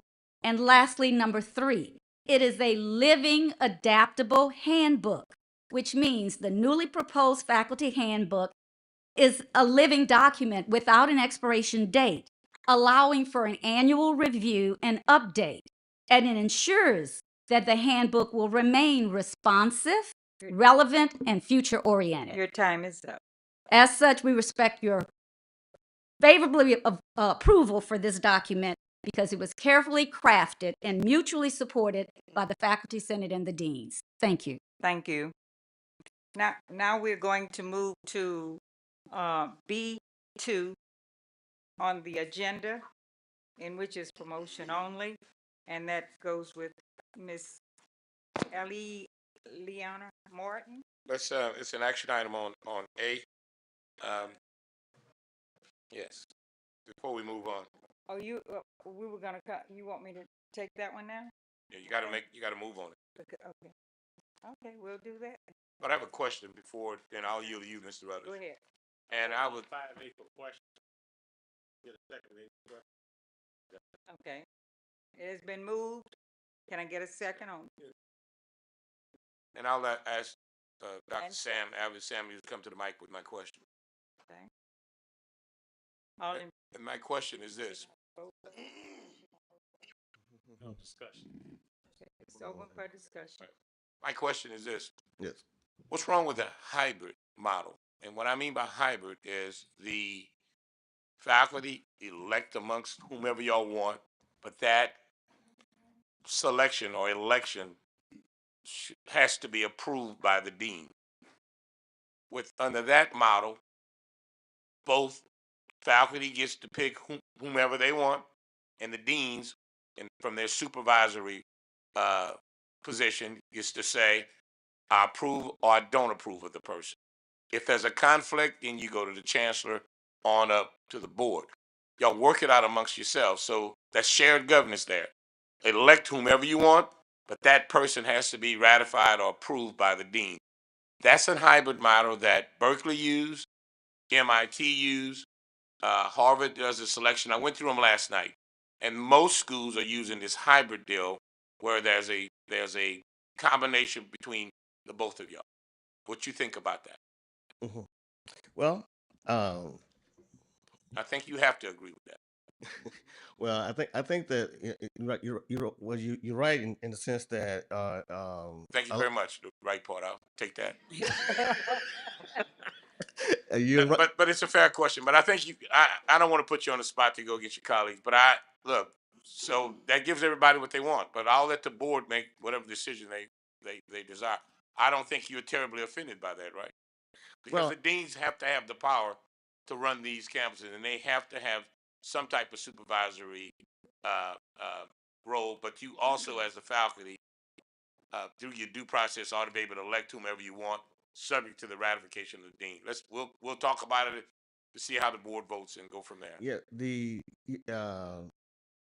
I think the concern that the faculty's had, like I said, is that even in a selection process, ultimately the choice of electing of choosing the deans, I'm sorry, of choosing the chair is still, even though this is gives them some input, it takes away their choice of electing a chairperson. Now, what we've done, because I think one I of think the you've answered my question. I get with you. okay. You answered it by not answering, but thank you. Okay, Appreciate it. I recognize, Mr. Lawson. Thank you. Thank you, Madam Chair. I certainly, you want to yield to Mr. Rutledge? I'm sorry. I didn't see. Okay. No, you won't. He's rolling his eyes over here. Mr. Rutledge is a good closer and Chair is a good opener, so I'll get in the middle. How's that?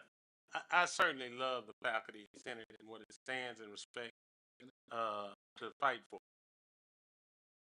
And without doubt, I'm always open and willing to hear.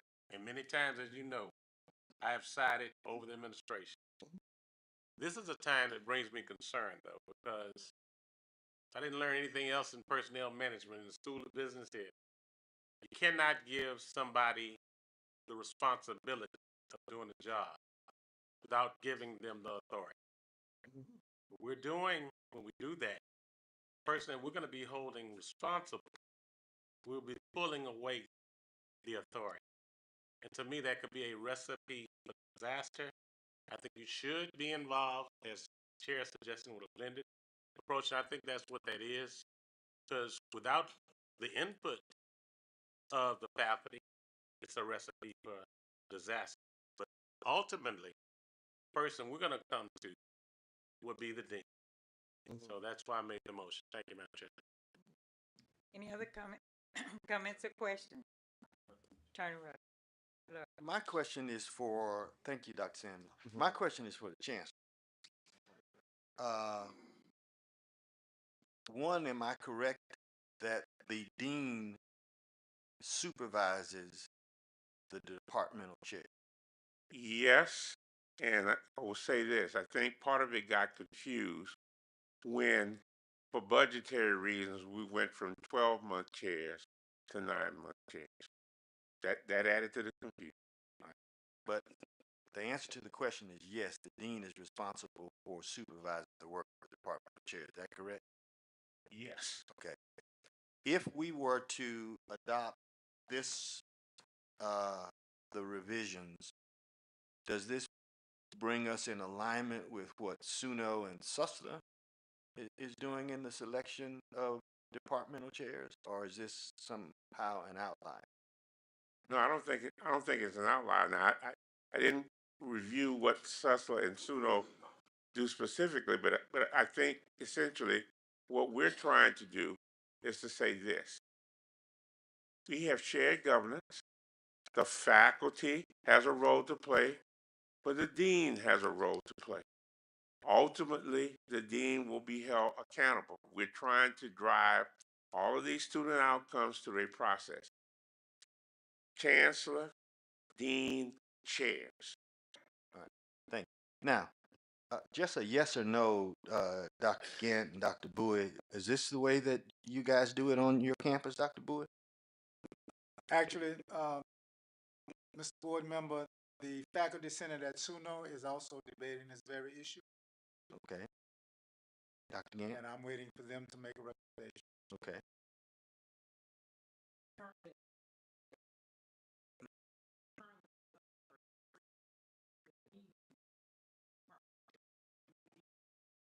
Okay.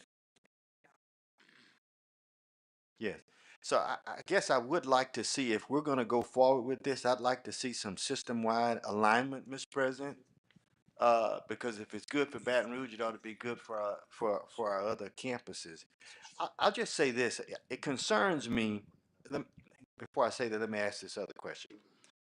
Under the proposed policy, the dean is not limited to only the faculty members within the department, a person could apply for the chairmanship who is not an employee at Southern. Is that correct? That is true. Okay, now if we were to go back to the old way, it would be restricted to only those faculty members in the department. Yes, right. Okay, so I have a serious problem with that. All right. Now, I'm also concerned about election versus the selection of somebody based on merit. Because often an election is influenced by popularity, and if you're in the clique, you get in, and if you're not, you're not. All right, that concerns me, and you all can growl as much as you want, but you know that's a reality. All right, and so if we're gonna move the needle here academically, if we're gonna increase student outcomes here, we need to be focused and concerned on getting the very best and brightest we can in these positions. Period. And so I plan to support this fully, 100%. And I'm hopeful that at the next meeting, Mr. Chairman, Mr. President, that we have similar language for SUNO and Sussler. Madam Chair, I'd like to offer up a substitute motion, and the substitute motion will read as follows: that the faculty will have the ability to elect a chairperson subject to the ratification of the dean. And if there cannot be an agreement at that point, then they can follow the normal appellate process to bring it to the board. So the substitute motion is that the faculty has the ability to elect their chairperson subject to the ratification of the dean. That dean has to accept that person that they bring. And Mr. Washington, before I end with that deal, you did the mediation of it. You follow what I'm saying? Because I think that's going to be challenging, Mr. Chairperson, because those two processes are decisive. You saying they elect the chairperson, and then you saying it has to be ratified by the dean, right? Right.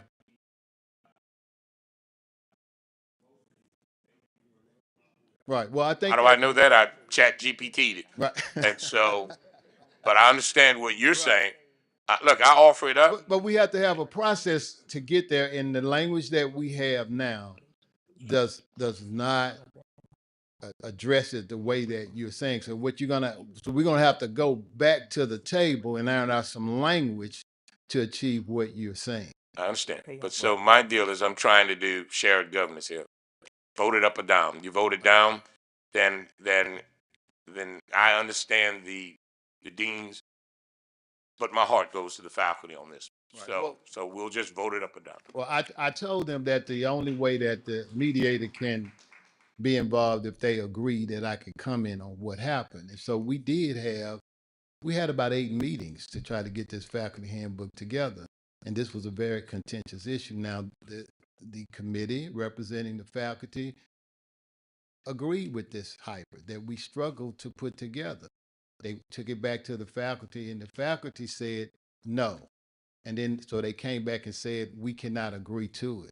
Now, if you look at it, what happens is that the dean is involved in selecting representatives from the faculty to serve on a committee. The faculty also makes recommendation as to who serves on that committee. And then faculty, they send the at least two names to the dean. And then the dean chooses from that. I offer up my motion and anticipate. Let's take up the substitute motion, vote it up or down. Oh, I'm sorry. If questions were done. So I'm going to try to be fairly succinct. The faculty senate can elect whoever they want to lead the faculty senate. But there's a dual responsibility on the part of this chair. Yes, it is to work with the faculty and help lead them, but it's also to be held accountable for the things that the university must do. And that is not happening consistently across the campus. There are very practical reasons. You know, when I got here, there are people who should have been through the tenure process that were sitting here for 10 years before they came up for tenure, right? That's the direct responsibility of a department chair to be aware of the probationary faculty and and make sure that within the department a rigorous tenure process is run. The summer I got here, the schedule for the fall in different disciplines wasn't done. And they were scrambling in late July and early August. Figuring out what courses be handled and offered by your department is the direct responsibility of the department chair in consultation with the dean and the office of the chief academic officer of the institution. This way of doing it with input and collaboration of the faculty in the selection of a department chair means that we have a method of accountability. The department chairs right now may or may not care what their dean asks them to do. That just is not a way to run an operation and to deliver, as Dean Martin said, the kind of academic programming that our students need. That's not to say there haven't been some very effective department chairs in place already that have been committed to this, but as a university, as a campus, you cannot leave the accountability for delivering the academic programs up to an election. You just can't.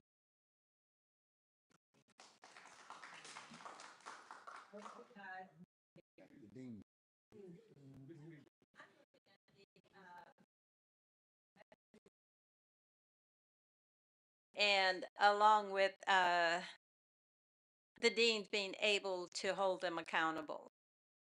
I just agree with it being as stated in the handbook. I really do. I just think that the department chairperson should be selected with the input of the faculty and the dean and the vice chancellor. Uh, as Dr. Brown stated, we can review this if it doesn't work. It isn't written in stone for any great length of time. So I just feel that we should go with how it is written in the handbook. If I may take this opportunity also to state another concern in the faculty handbook is that there is no mention of the use of technology in any of the descriptions of the responsibilities of the chairperson, nor the deans, really. I read through and I just wondered how was that omitted? That someone is not responsible for ensuring that student success software is not being utilized and who's being held responsible. So I would like to have that reviewed before we approve, and or if we have some way of saying that it's tentatively can be handled and then come back. Chairman, your comment? Yeah. I think my comment would be a bit premature because I'm still of belief that there's a substitute motion on the floor. If I don't get a second, it dies. And I think you have to address that, let it die, and then we vote the way we're going to vote. But I will address that issue and make sure that what your concerns are brought. But I would like to see us put this issue to bed now. Call for the question. I have a motion and I'm waiting on a second. Substitute motion? No. Right. Okay, back to It dies. back to lack the of a second. original. All right. You said Call for the question. All in favor? no. The roll call vote, please. Roll call. A moment of unreadiness. I'm not on this committee, but I want to make sure that if we're going to go forward with this language, that it's clear that the universe of applicants for the position do not have to be employed in the department. Because here the language says the dean shall select representatives from the discipline, and the faculty shall select an equal number of representatives from the discipline. Mr. DeQueer, lawyer, whomever is responsible for this language, Chancellor, does this, I want to make certain that if there is an application or an applicant external to the university, that that person can be considered by the faculty to recommend to the dean for selection. Mr. Washington, you're saying yes, that this, but that's not how it's written. Can you, That was just discussed, right? just a minute. But that's not External how it's written. candidates can be considered as Can long as you, they're in the discipline. can you show me, Yeah. Dean? Yes. The answer is yes. can you show me the language in here that permits that? No, I think the way that the way that they worded it, that's was their intent. Now, if you want it to say that directly, then we just have to do some wordsmithing. But the idea was that external candidates could apply and be considered, and that there would actually be a search process where they would seek applicants. It was my understanding, or they would open it up. Okay, I'll add a caveat to that motion if we feel it's necessary that attorney candidates will be considered. If I can get a second amendment to the motion. I don't know. Can I get a second? That Yeah. will allow external Has to be. candidates to be considered. Okay, I don't think that's necessary. I apologize because the lawyer just pointed out that if you look in 4.3.d I, it says the dean is responsible for announcing the vacancy of the chair's position in an academic department. Notice of the vacancy and the description of the position shall be appropriately publicized internally and externally. So I think that covers that. That's it. Okay. All right. Ready for the So now I'll call for the question. roll call. We are voting as is written. Is this the committee? The committee. Okay. All right. As written in the handbook. Yes, ma'am. Mrs. Ann Smith, Yes. Mrs. Maple Gaines, Yes. Mrs. L. Dudley, Yes. Mr. Myron K. Lawson, Yes. Mr. Henry Whitehorn, and ex officio is Attorney Tony Clayton. I vote no with a state. I believe that we are demanding a lot of this faculty, and I have nothing to believe that the deans are not going to do what's right. But we gotta allow the faculty to have some skin in the game.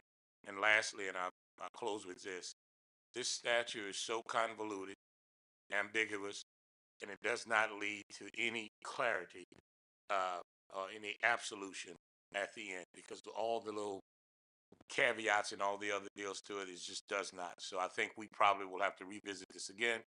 But I vote no, because I do believe that we are asking a lot of that faculty, and so they should be able to govern themselves or have their own representative form of a leader. Motion carried. Motion carried.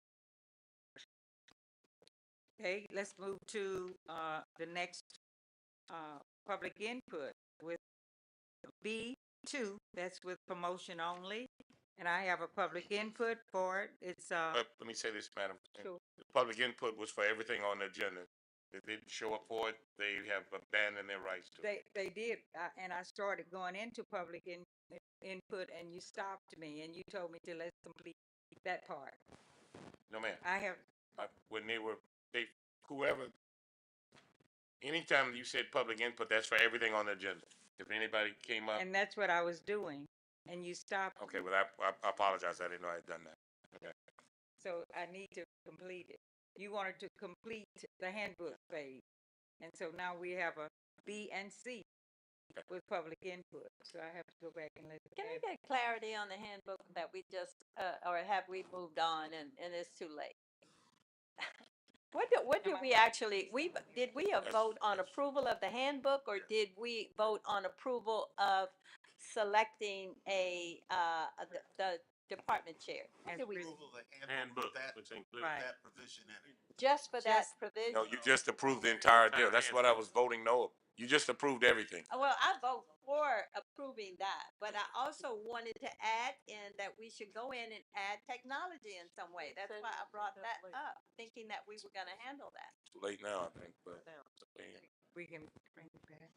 Okay, we're gonna move to, the next public input, in which is Dr. Martin for B2. And that is in support of promotion only. Madam Chair, my name is Leland Martin. I'm the Dean of the College of Sciences and Engineering, and I'm just speaking in support of Dr. Rachel Vincent Finley. In our college, she was unanimously approved to move forward in the tenure process based on her academic excellence and performance. And that approval was upheld through appeal. And as the head of the academic unit in science and engineering, I just want to express my support for her. Thank you. Question? Is she in the audience? She is. Dr. Vincent Finley, can you Had a please stand? chance to meet her. I think she went off and did a little study, but a very brilliant person.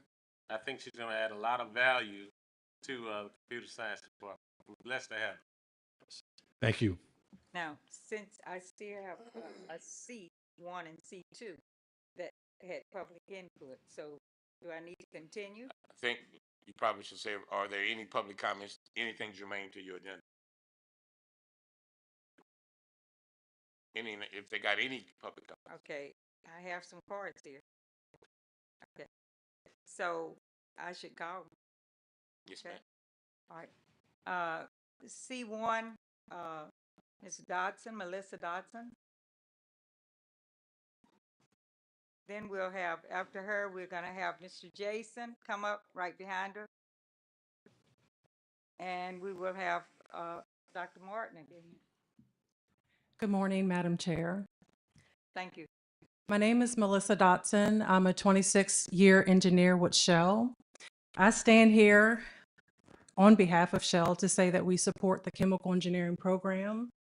I'm currently on a 2-year assignment on loan from Shell to work with Southern University to start a chemical engineering program, and it is the honor of my career. Shell is also making a forthcoming gift that will be announced later this year, but that will go towards lab development and curriculum development. In the United States, we have 25% of chemical engineers that are over 55, so the urgency of filling that talent pipeline is here. The other is that we have $40 billion of manufacturing within the state, $61 billion of investment, so the criticality of having a chemical engineering pipeline is urgent. For students that want to have a full HBCU experience, they have to leave the state in order to do so. Our intent is not to compete with any existing chemical engineering programs, but merely to complement and fill that talent pipeline. I'm the third of 8 children. My father is the second of 14.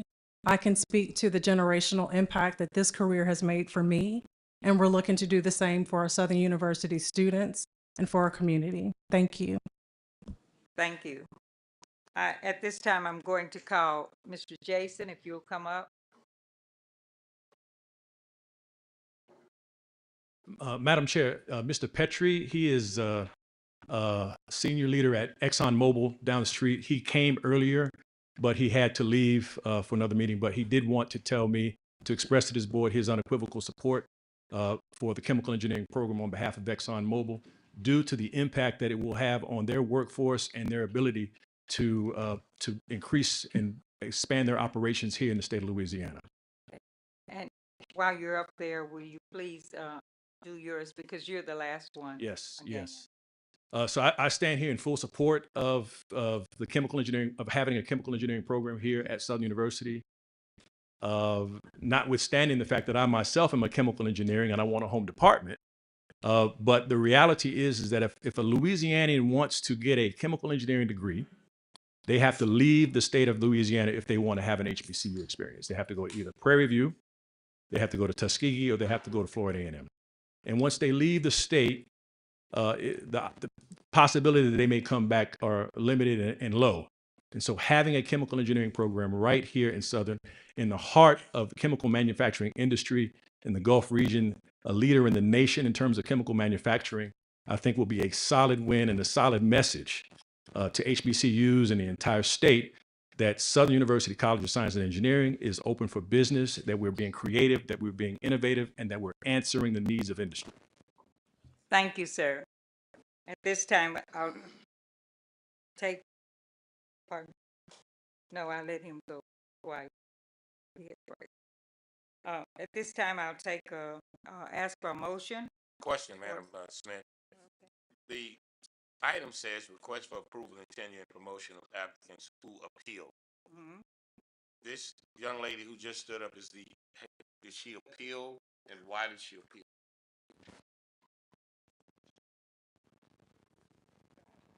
So the point, who appealed, can you explain that, Chancellor? You put this on here. Yeah.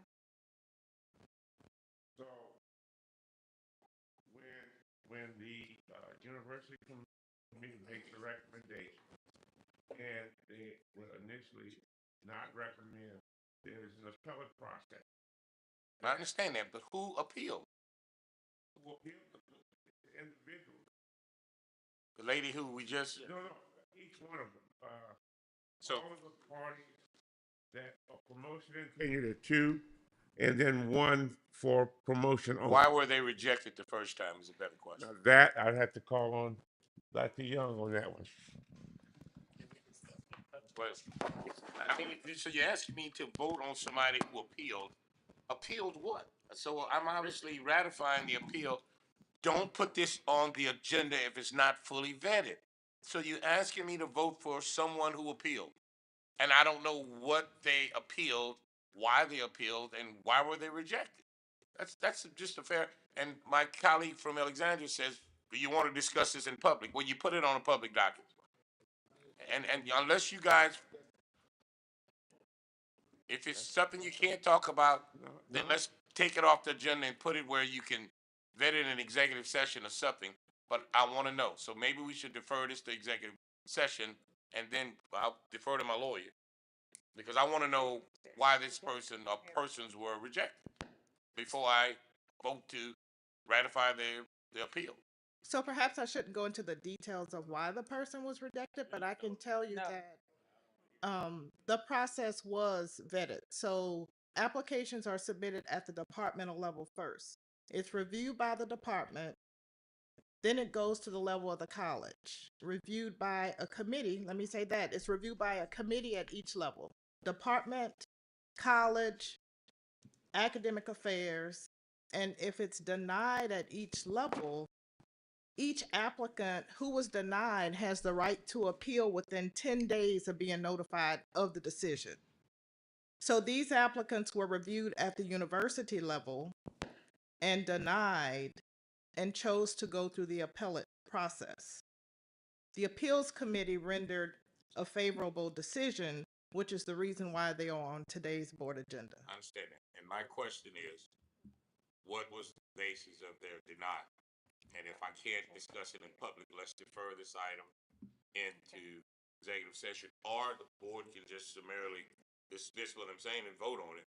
But I'm asking, you put something on here like this, I'm gonna ask the question, why did they have to appeal? So generally speaking, there are four primary categories. Teaching excellence. But if you can't tell me what they were rejected for, then I don't know why I'm voting to ratify what the appellate folks did. One question.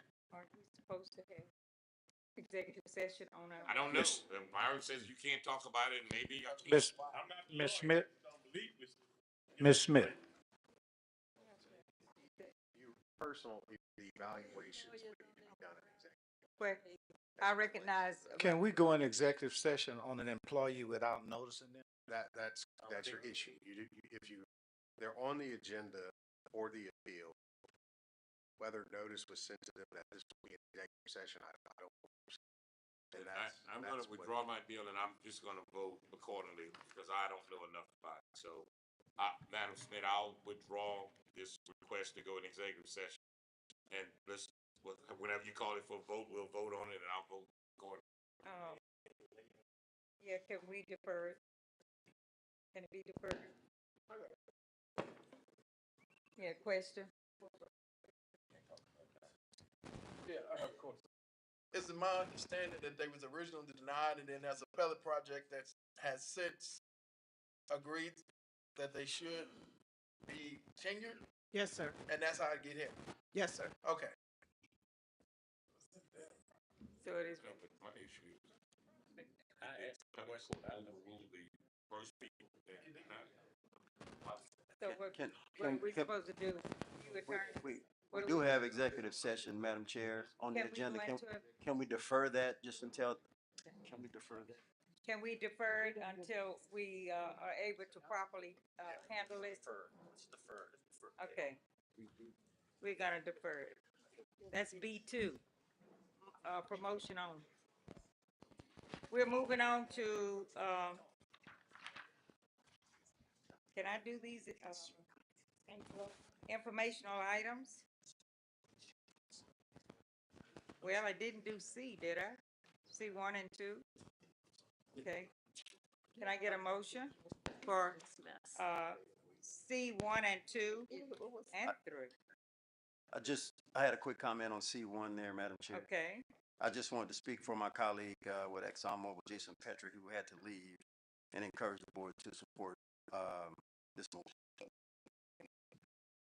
Any other comments? Now, can we vote on C1, 2, and 3 in global? So moved. It has been moved by Ms. Gaines. Can I get a second? And second by Ms. Dudley. All in favor? That's on item B. C. C, I mean, yeah, the. C1, 2, and 3. 1, 2, and 3. All in favor? Any opposition? Then? I oppose. Okay. 1. Motion carries. With a statement.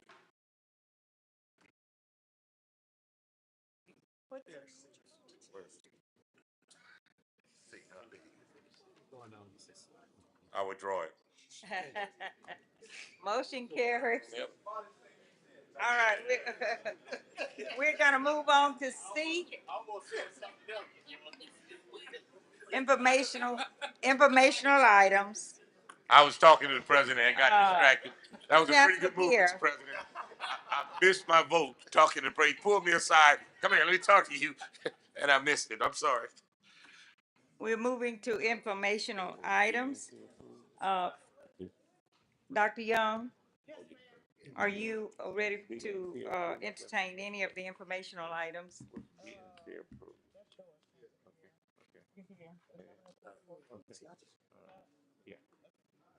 Yes, ma'am. Chancellor Pierre is going Okay. to briefly talk about. I recognize Chancellor Pierre. Yes. Yeah. Yes. Good morning. Recently, Governor Landry signed an executive order to have a task force on public higher education reform to determine whether or not Louisiana would join about 7 southern states to create a new accrediting body for public higher education institutions that would be recognized the same way the SAC-COC is. When we look at those states, overwhelmingly, those institutions are accredited by SAC-COC. Yesterday, he appointed the superintendent of education, Dr. Cade Brumley, to lead that task force, and there are going to be individuals that are going to be doing in that. And the only reason we want to bring that to your attention is that we wanted to be assured that the board knew that as this goes on, we're going to continue to be guided by SAC-COC, and we have to prepare for our 5th-year report, and we're going to be in compliance with SAC COC. This is important because this affects our ability to access Title IV funding. So you have to be accredited by a regional body, a regional accrediting agency. We are accredited by SAC COC. We continue to operate under SAC COC pending whatever the outcome of this task force and other things that will happen in the future. Comment, man.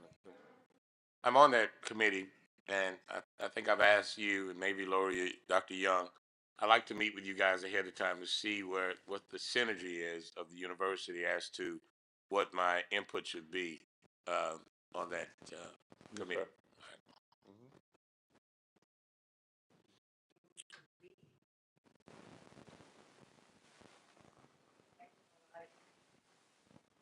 Is that Dean Brown?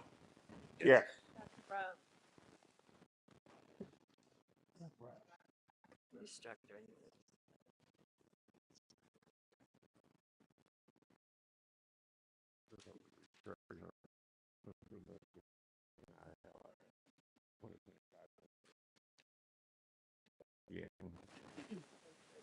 Good morning again, board.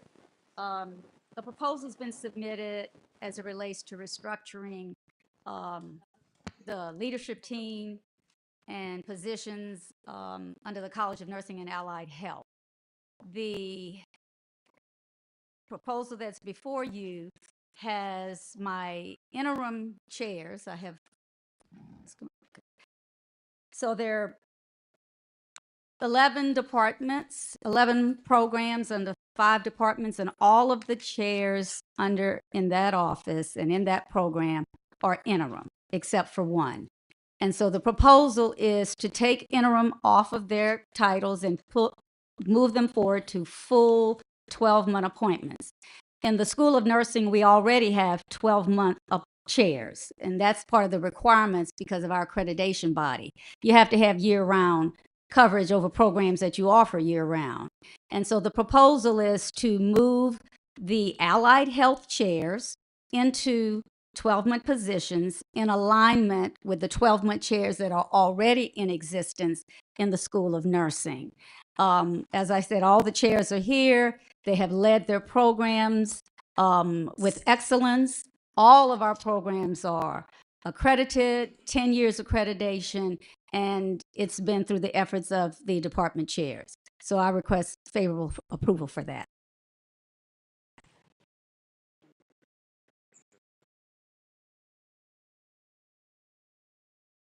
And the last item, Madam Chair, is a brief informational item about how the College of Science and Engineering is integrating artificial intelligence in the academic program. Dr. Martin.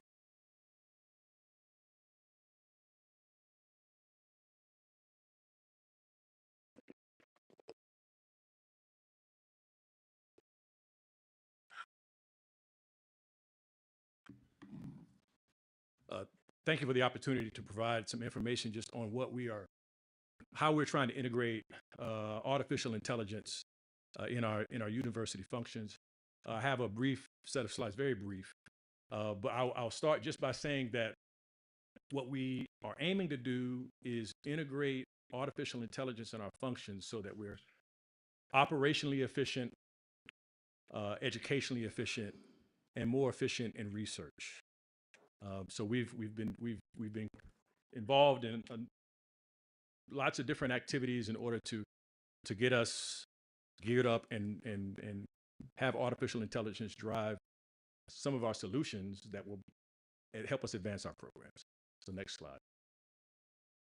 So again, as I said, we're trying to incorporate artificial intelligence in all of our programs in the College of Science and Engineering to help us steer our research and help us prepare students and tool them with what they'll need to be successful when they get in industry or in whatever endeavor they choose to pursue, and strengthen our capacity to be able to deliver services that we deliver in a more effective and efficient way. Next slide. So if we look at just in the news, what people think there's a lot of fear associated with artificial intelligence in terms of job replacement, also in terms of how it will degrade students' ability to critically think. Our position is that this is just a disruptive technology or tool, rather, similar to when we went from the slide rule to the calculator. Old school professors didn't want to use calculators, and now we're using them. And so, same with artificial intelligence tools. Next slide. So our strategic goal is really to position Southern University as a leader in artificial intelligence and provide complementary resources that will encourage our students to be successful and strengthen the workforce. Next slide.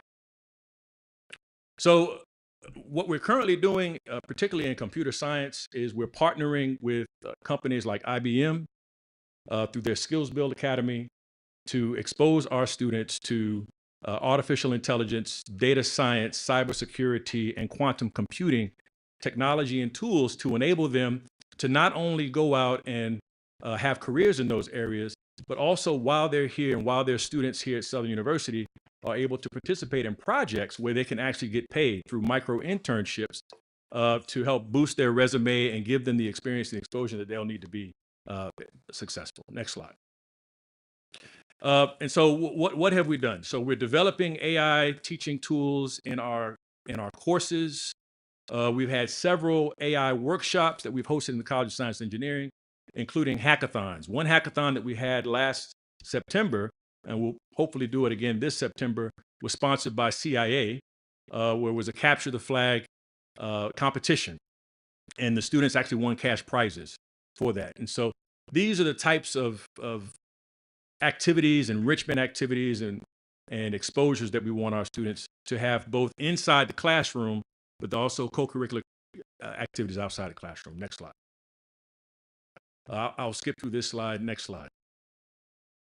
And so one key question that has come up, and at the university level, we've set up an AI task force, is that how can we do this in an ethically responsible way? We want artificial intelligence tools to be used in our classrooms to help drive innovation and not to drive academic dishonesty or violate any of the policies that we have on campus.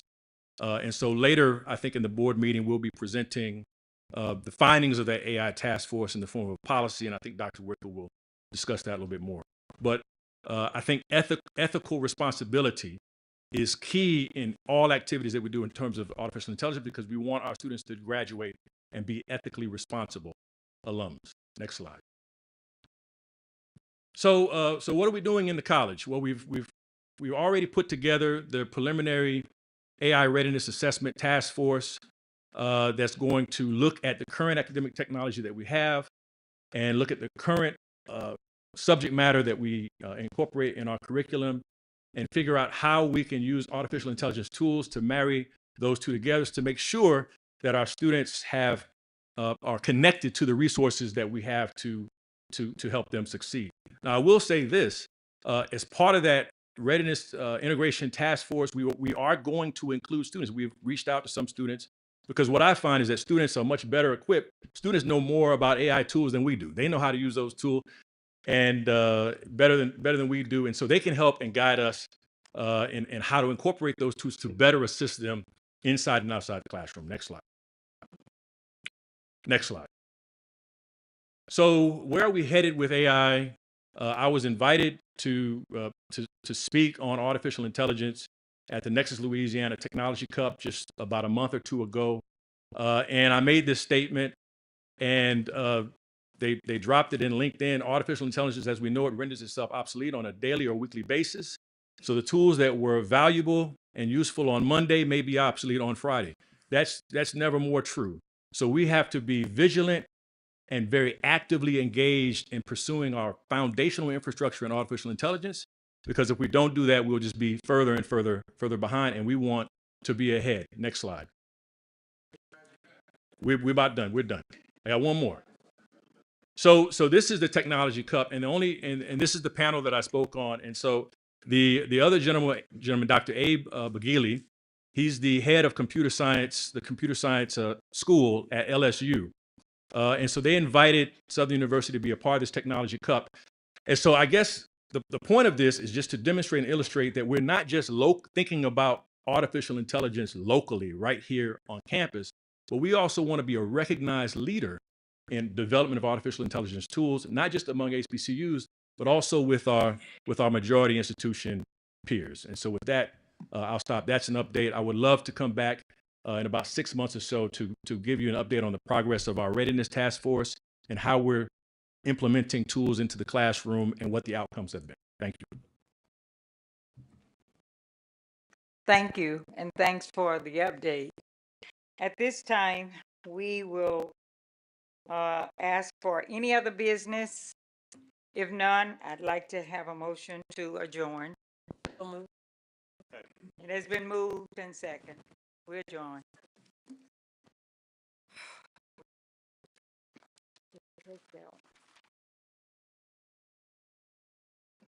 Yes. At this time, we call the Facility and Property Committee meeting.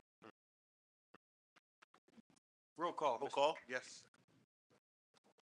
Mr. Donald Ray Henry, Present. Ms. Maple Gaines, Mrs. L. Dudley, Mr. Chris Massengale, Mr. Paul Matthews, Here. Attorney Des Moines Rutledge, Attorney Edwin Shorty, Mrs. Ann Smith, Present. Dr. Ronnie Whitfield, Attorney Tony Clayton. You have a quorum. Thank you. At this time, I'll entertain a motion to adjourn. No, I'm kidding. May I entertain a motion to adopt the agenda? Second. It's been properly moved in second. All in favor? Aye. Opposed?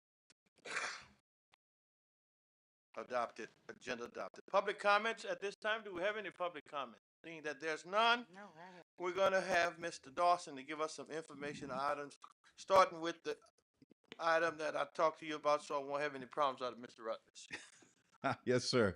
And that was concerning water that there was some leakage over at the Mini Dome Activity Center. Initially, we thought it may have been condensate issues, but I also talked to Mr. Jimmy Wade. That was a coil that had a leak in it, and so they actually isolated the coil. There's no more water dropping. A new coil has been ordered, and that is going to be replaced. So awesome. They were on task to get that done. Okay. Okay. I only have 25 slides. I'm really teasing. No. I'm gonna be very, very brief. I just wanted to talk about a little bit about deferred maintenance, and I'm not gonna even go over the deferred maintenance items that we were gonna list. I just want to hit some very important points. I just had a meeting with the Board of Regents on Tuesday that talked about Act 751 and how they would move forward in adopting it. Now, when we talk about the defined projects, what I like about Act 751, it gives us the opportunity to do complete renovations, and I want complete renovations of buildings. That's important. Okay, so we will be looking at implementing that as for the buildings we have that need complete renovation. Act 751 would allow us to do that. It curtails itself to new buildings. There will be no new buildings built, but it is referring to any buildings that we determine need complete renovation. We had a meeting with the Board of Regents. Gordian is the one that is working with our assessment on the buildings. They have assessed the Baton Rouge campus. They have assessed the Shreveport campus. They will be going through assessment of the New Orleans campus sometime at the beginning of next year. So in that assessment, we're going to have a list of all those deferred maintenance projects that we will move forward. Keep this in mind.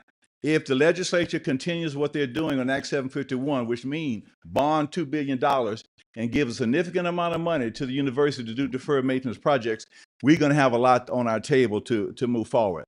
The legislature is looking at this, how fast we can implement projects. In order to assist that, the Board of Regents has done this. We are now going to be going to job order contracting.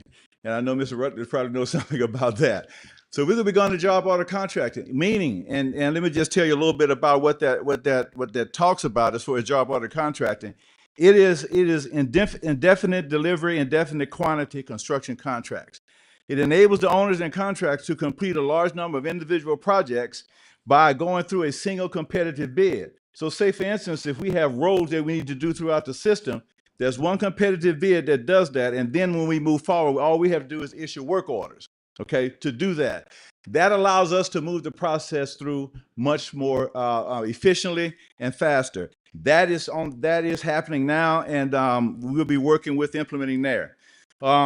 Just to let you know, starting next meetings, I will be bringing forth the projects for the next capital outlay session. The goal is I will be meeting with the chancellors. I will be meeting with Chancellor Bowie probably on Tuesday.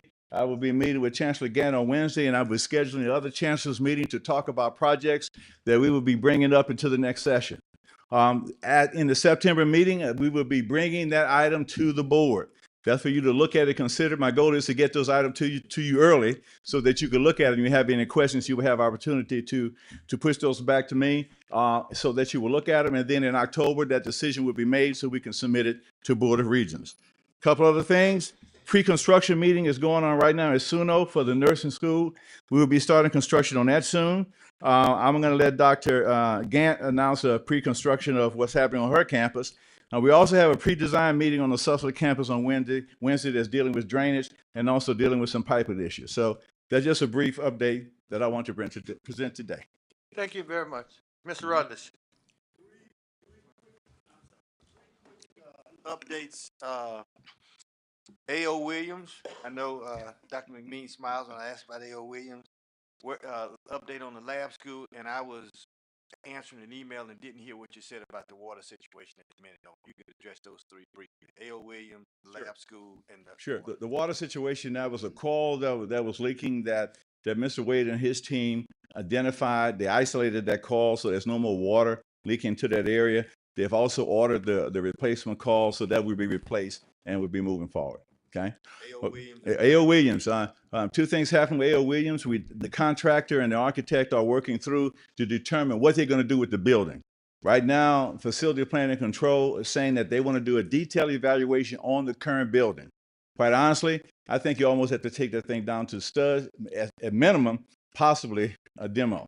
The second thing that we're doing to provide resources for the Ag Center, we're building a temporary campus, temporary area that's going to have labs and it's going to have offices. The goal is that is supposed to be here by December. We've already, the design has been done for the site. We're going out for bids on the actual offices and labs probably in the next week or so. The goal is to implement that and have them in those buildings by the end of the year. That's our target. What was the last thing? That's it. Lab. Okay. The lab school, we're continuing. We're close to going into CDs with that. We had to do some things because of basically the cost. You know, we had the actual amount for our construction cost was higher than what we had available. So we had some discussions with the foundation. We had some discussions with Mr. Brister, and we think that we have a solution that's going to move forward with it. So the goal is to have all the drawings completed before the next session. We should have all our construction documents ready by January or February. So we're going to have a shovel-ready project moving into the next legislative session. Mr. Dawson, next time tell Mr. Damone to listen to the tape. Yes, sir. Any other business? That's it, sir. I move adjourned. Second. It's been properly moved and second, meeting adjourned. Okay. Byron, take loss, finance. What's the wishes, board? Y'all want to take a break or keep rolling? Keep rolling. This won't take long here. Call order. Item number 2, roll call. Mr. Secretary. Yes, Mr. Chair. Mr. Myron K. Lawson. Present. Mrs. Ann Smith. Mr. Reggie Abraham. Attorney Quincy Cawthorn. Mrs. L. Dudley. Ms. Maple Gaines. Mr. Chris Massengale. Attorney Des Moines Rutledge. Here. Attorney Tony Clayton. We have a quorum, Mr. Chair. Thank you, Mr. President. Item number 3, adoption of the agenda. There's a motion to any modifications to the agenda. If not, motion made by board member Chair Clayton, properly seconded by board member Cawthorn. Discussion. Hear none, all in favor, aye? Aye. Opposed, motion carries. Item number 4, are there any public comments germane to the agenda as printed and adopted? No one approaching the podium. Item number 5, auction item. Action item. I move that you pass action item A and B in the affirmative. Motion made by the chair. Is there a second by board member Carthorne? Discussion? Hearing none, all in favor, aye. Opposed, motion carries. 6 informational items. 7, any other business need to come before? Move we adjourn. Properly moved, no need for a second. Thank you, Mr. Chair. The Honorable Reverend Dr. Samuel Parker from the great city of Lake Charles. Governing Committee. This time I call to order the Governance Committee. Roll call, Mr. President. Yes, Mr. Chair. Reverend Dr. Samuel Tolbert, Present. Attorney Quincy Cawthorn, Mr. Aaron Manzi, Mr. Chris Massengale, Attorney Des Moines Rutledge, Here. Attorney Edwin Shorty, Mr. Henry Whitehorn, Attorney Tony Clayton. Here. Mr. Chair, we have a quorum. Good. I, at this time, accept a motion for the adoption of the agenda. Moved and second. All in favor, vote by saying aye. Aye. Any opposed, the ayes have it. Any public comments? There's a gentleman at the mic, but he's working on the mic. Okay. So we will now move to the action items. Chairman, I move we pass A, B, C, D, E, and F, or E, whatever follows E. It's been moved by Mr. Clayton, second by Mr. Cawthorn. All in favor, vote by saying aye. Aye. Any opposed, the ayes have it. At this time, the motion passed. Move to adjourn. Second. All in favor, aye. Aye. We have adjourned. We had the most number of words, but the fastest agenda. First committee you chaired all year long, and you did wonderful, sir. You're the best. That's a hint. Now call on that great lawyer from the parish of St. Landry, Mr. Quincy Clark.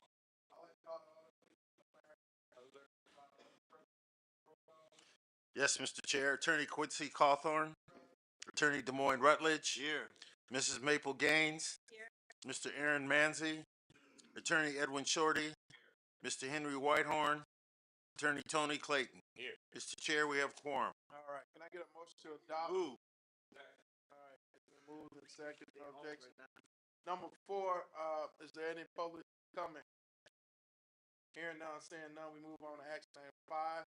Is there a motion to pass action item 5 in its entirety? Request for approval of preservation easement covenant for the Southern University Archives building.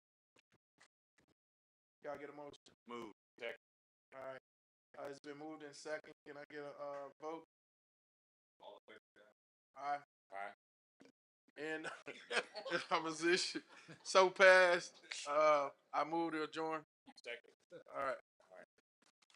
I call the Honorable Edwin Shorty to call the Personnel Affairs Committee for. Thank you, Mr. Chair. Mr. President, make a roll call. Yes, Mr. Chair. Mr. Edwin Shorty. Ms. Maple Gaines. Mr. Reggie Abraham. Mrs. L. Dudley. Mr. Chris Massengale. Attorney Des Moines Rutledge. Mrs. Ann Smith. Mr. Henry Whitehorn. Attorney Tony Clayton. Here. Mr. Chair, you have a quorum. Thank you, sir. Make a motion to approve the agenda subject to the amendment to add action item 5E, request for extended leave of absence for Professor Alford, effective July the 1st, 2025 through July the 31st, 2026. Can I get a second? I thought there were 2 items on there. Just one. Yeah, I thought there were 2 on that. I'll let you throw you off, Mr. Shorty. You're on a roll. Yeah, I just had 5E. I'm not privy to what Mr. Rutledge is referencing. Okay. Is this just one, the one that's highlighted? Okay. All right. Okay. So we have a motion. And can I get a second to approve that? I'll second. Thank you. The agenda is adopted as approved. All in favor say aye. Agenda is adopted as amended. Any public comments? I have one public comment card from Dr. Anthony Ajiti. Okay. Seeing that he is not present, we will move on. We had one email not in favor of some of the action items relative to SUNO. All of the board members have received that email, but there was no public comment card relative to that. Can I get a motion to approve action items 5A, B, C, D, and E? I move. Chairman Clayton moves. Can I get a second?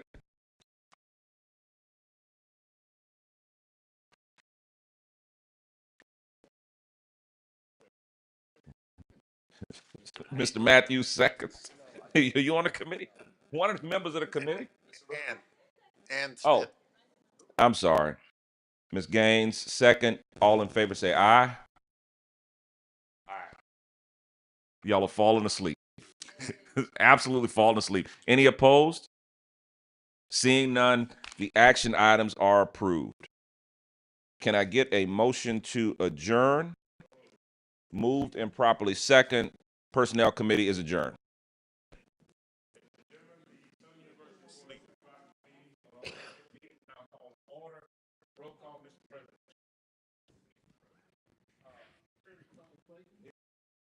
Abraham. Here. Attorney Quincy Cawthorn. Mrs. L. Dudley. Mrs. Maple Gaines. Mr. Donald Ray Henry. Mr. Myron K. Lawson. Mr. Aaron Manzi. Mr. Chris Massengale. Mr. Paul Matthews. Here. Attorney Des Moines Rutledge. Attorney Edwin Shorty. Mrs. Ann Smith. The Reverend Dr. Samuel Tolbert. Dr. Ronnie Whitfield. Mr. Henry Whitehorn. Mr. Chair, we have a quorum. Thank you. I'll entertain a motion to adopt the agenda as printed. Moved by Mr. Donald Ray, second by Dr. Whitfield. All in favor of adopting the agenda, say aye. The ayes have it. Any opposition? Hearing none, I move to public comments. Any public comments germane to the agenda? Seeing no one come forward, I move to resolutions. Madam Chief of Staff. On behalf of the Southern University System, I would like to extend condolences to the following families. The family of Al Landry. Al Landry, the father of Governor Jeff Landry, passed away on Wednesday, July 30th, 2025. Mr. Landry was an architect and businessman in St. Martin Parish. He was known for his contributions to the community through architectural design. He was described as the quiet, silent foundation who supported his wife's acts of kindness and compassion. The family of Robert Leroy Square Sr. Robert Leroy Square Sr., a beloved son of Scotlandville, a faithful supporter of the Jaguar Nation, was part of a distinguished family legacy, a legacy he upheld with unwavering pride and loyalty. Mr. Square was a steadfast supporter of Southern University athletics, a passionate fan whose pride in the blue and gold ran deep, and who consistently gave of his time, resources, and spirit to ensure that future generations could benefit from the same opportunities he so deeply cherished. He was the father of Dr. Raquel Square Ailes, Associate Vice Chancellor for Extension and Outreach at Southern University Agricultural Research and Extension Center, and the College of Agricultural, Human, and Environmental Sciences. He passed away on July 6, 2025. The family of Stevana Bentley. Stevana Bentley was a student at Southern University at New Orleans. She was majoring in biology. Her passion for science was matched only by her warmth, determination, and generous spirit. She was admired by peers and respected by faculty. She passed away on August 5th, 2025. The family of Dr. Beverly Favre. Dr. Beverly Favre joined Southern University at New Orleans in 1981 and retired in 2015. She was an esteemed former dean and adjunct faculty member of the Millie M. Charles School of Social Work. She passed away on August 9th, 2025. The family of Dr. Mary Lavinia DeConge. Dr. Mary Lavinia DeConge joined the Southern University family in 1971.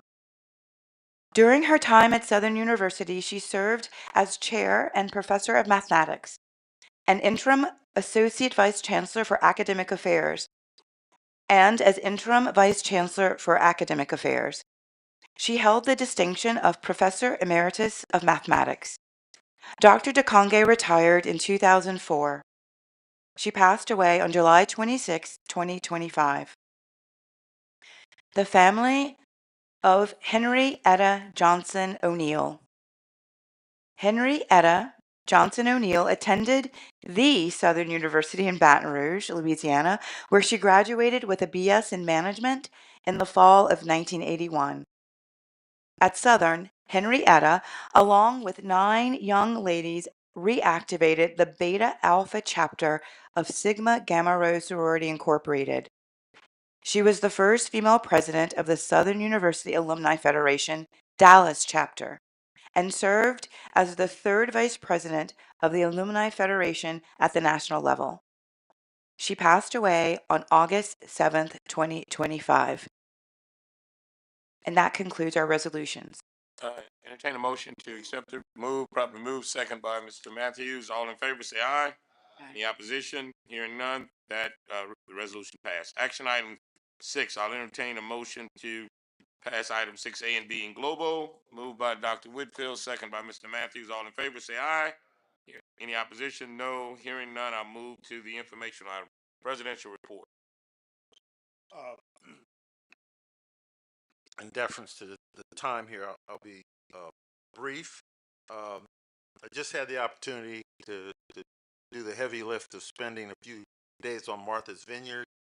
The first 3 days at the invitation of Cisco and Vice President Scott McGregor, who's in charge of the Social Impact Division of Cisco, to learn more about their interest in investing in artificial intelligence and centering them on HBCU campuses. Attending with me was the president or the chief financial officer of Cheney State University, which I took great pride in. My wife is an alum of that HBCU, and the president of Pencil Lewis College, a recently reopened HBCU in Detroit that's focusing on design and their efforts to get our 3 schools engaged. And a good portion of what drove that is something we heard last board meeting with the EHBCU. They're going to use that network, so it's very informative. They want to use it that meets my second pillar of being stewards of place. It's not just Southern University, but the surrounding community. Additionally, I think some of you have met Crystal Jackson, but she invited me to the Mosaic on the Vineyard, the 15th anniversary of this. This is a collection of major philanthropists, the individual wealthy family philanthropists, and foundations, including foundations like Gates, Kellogg, Kresge, MacArthur, and Robert Wood Johnson, as well as the leaders of a number of African American venture capital operations, also represented with J.P. Morgan Chase, um, and a number of community development financial institutions. Ms. Jackson's emphasis on driving more venture capital and philanthropy to the South, and specifically Louisiana and New Orleans. There were a number of people connected to New Orleans participating. I think we're going to start bearing fruit from these connections. The one major philanthropist, the Kapoor family, I think we're in line to get mentioned for a 7-figure gift to get us involved in STEM activities on our campus and with the East Baton Rouge School District. I'm very excited about that. Many of these venture capitalists are looking for ways. They want a return on investment, but our opportunities with the College of Science and engineering and with our nursing and allied health programs align very well with the kinds of things they want to invest in. That's a very exciting aspect of the work I'm doing now. And in deference to the time, I'll defer the rest to my President, chancellors. something Myron Lawson has brought to my attention and other board members is this TIF. Much to my dismay, I read in the paper, I don't know if you read it, Mr. Lawson, that the Baton Rouge Metro Council delayed any actions on the TIF until October. The TIF, board members, entails a 1 cent sale tax on all the businesses located in this particular court, part of the parish, which to me would yield a lot of money for Southern.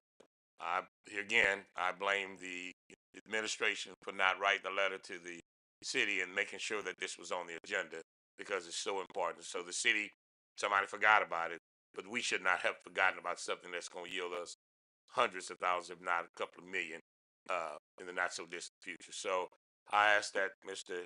Chancellor, that's on you to make sure that we are on the docket to get this approved by the Metro Council. That's on us for letting that slip through. That's me. That's who's running point on that, Mr. President? Corey and I have to.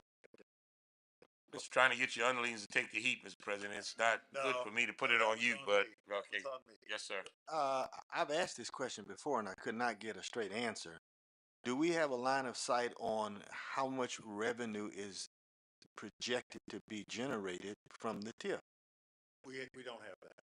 Mr. Rogers, I passed It ought to be quantifiable. Is it not? I passed 1/4 cent sales tax on my parishes over there, and just to give you a deal, I probably make $7 million a year for my DA's office. I understand, but we're talking about a much smaller geographic area. Yeah. Well, you're talking about Exxon. Mr. President, who can you task amongst all of these employees we've got up here to be able to tell us, give us some projections on how much money this TIF is projected to generate? But hold on a second. Before Mr. Rutledge cut me off, I only have 100,000. Well, I thought I had the floor. But you cut me off. I was talking. I had 100,000. I have 100,000 people in West Baton Rouge, Point Capee and Iberville, respectively. There are more than 100,000 people in this core of the state. No, but of the parish. Iberville, East Baton Rouge is 400,000. You probably got 100,000 folks to equate. So it's just trying to give you a barometer since you asked about how much money you would make a lot of money if we get on the agenda. Yeah, but sorry, Mr. Rutledge. Do I have the floor, Mr. You Chairman? do now. I am the chair now. Yes, sir. Yes, sir. I understand. May I speak now? Yes, sir. I just want to Is the counseling center open? Can you ask somebody to look into that?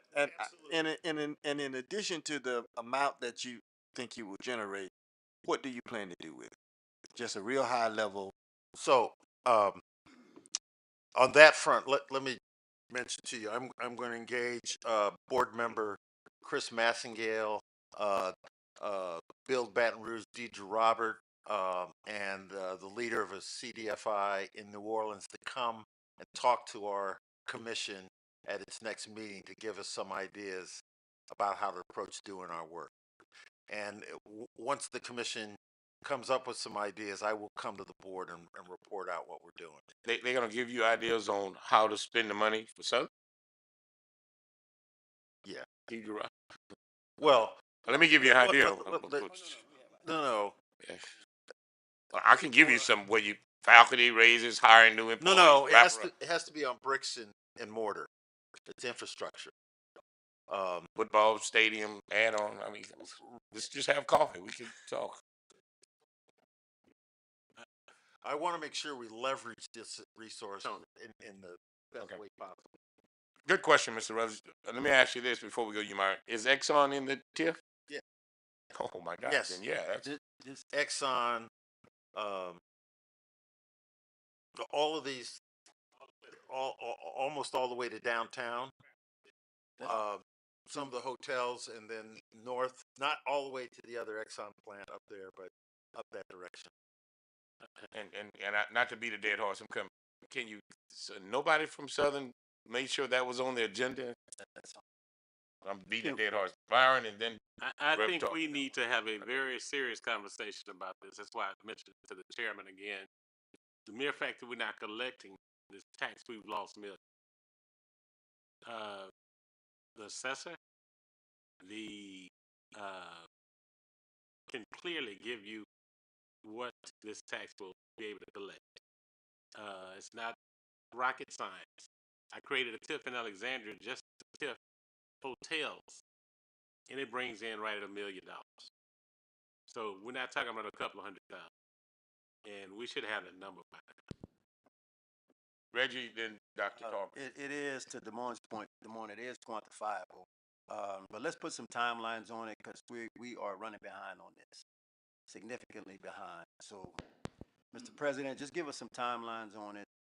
What can we expect in the next 30 days by next month? We will do our best to get an estimate of what we'll be collecting.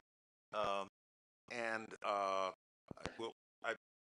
believe the commission's board is going to meet sometime between now and the next board meeting. We'll report out. Okay. Then. So question to Brandon. Well, Dr. Talbot, I'm sorry. Okay. Brandon, is there any retroactivity against the parish or anybody for not passing this 1 cent?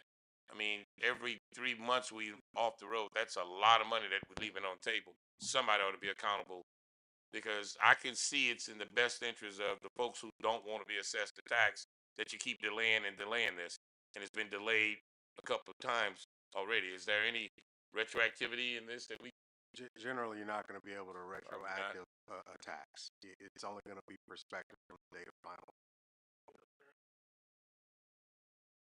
I think he's right. The attorney. So the EDD is using the support of the system's legal resources. So there was some external assistance through Charles Landry's office to set up all around. All capital. Yeah, as long as it's infrastructure, fix it bricks.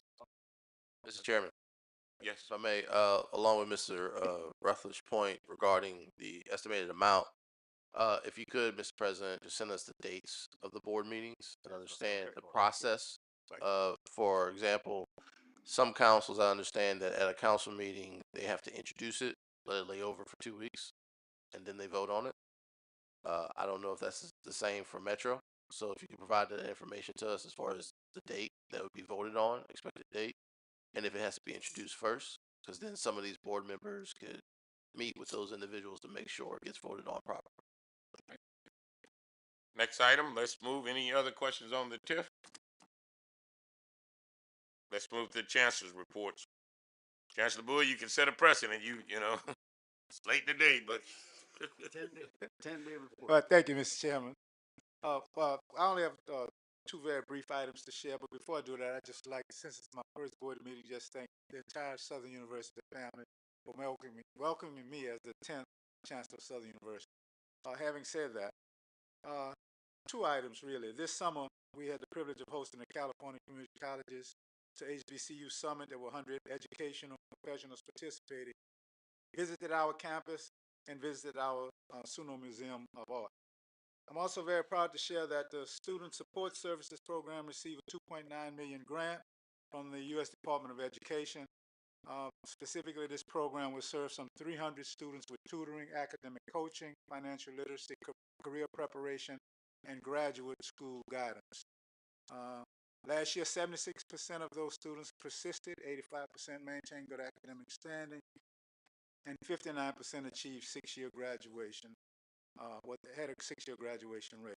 One final thing is I'd like to inform and invite everyone to our fundraiser for the year. That is the Emmett Bashful Scholarship Gala, formerly known as the Bash. It will be held September 27th, 2025. The event honors the founding chancellor, Chancellor Emmett Bashful. Tickets are $150 and are available through the Suno Foundation. That concludes my report, Mr. Chairman. thank you.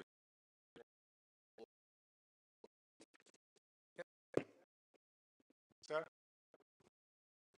September 27th.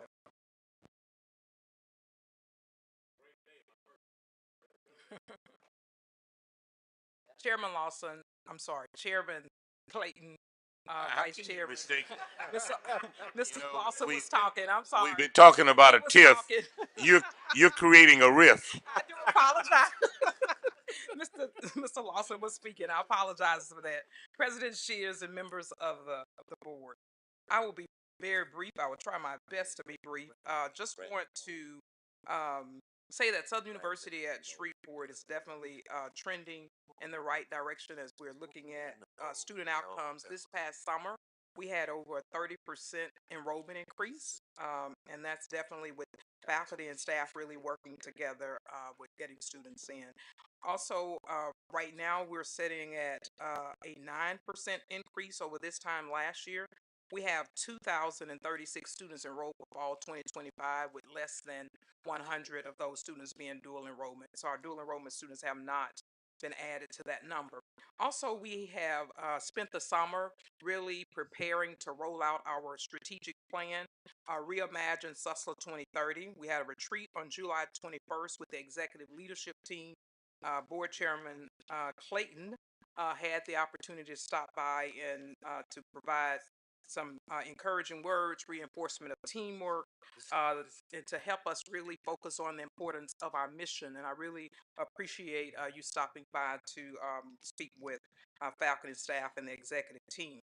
We also had our fall 2025 Faculty and Staff Strategic Plan Summit held this past Tuesday. We had a great time really working together to roll out our strategic plan, trying to figure out where we're going. I believe we left there knowing what we're planning to do and how we're going to move our outcomes and improve our outcomes at Southern University Shreveport. Our theme was when the stakes are high, alignment is everything. And so we're trying our very best to align our practice at Southern University that will yield, Southern University Shreveport, that will yield success.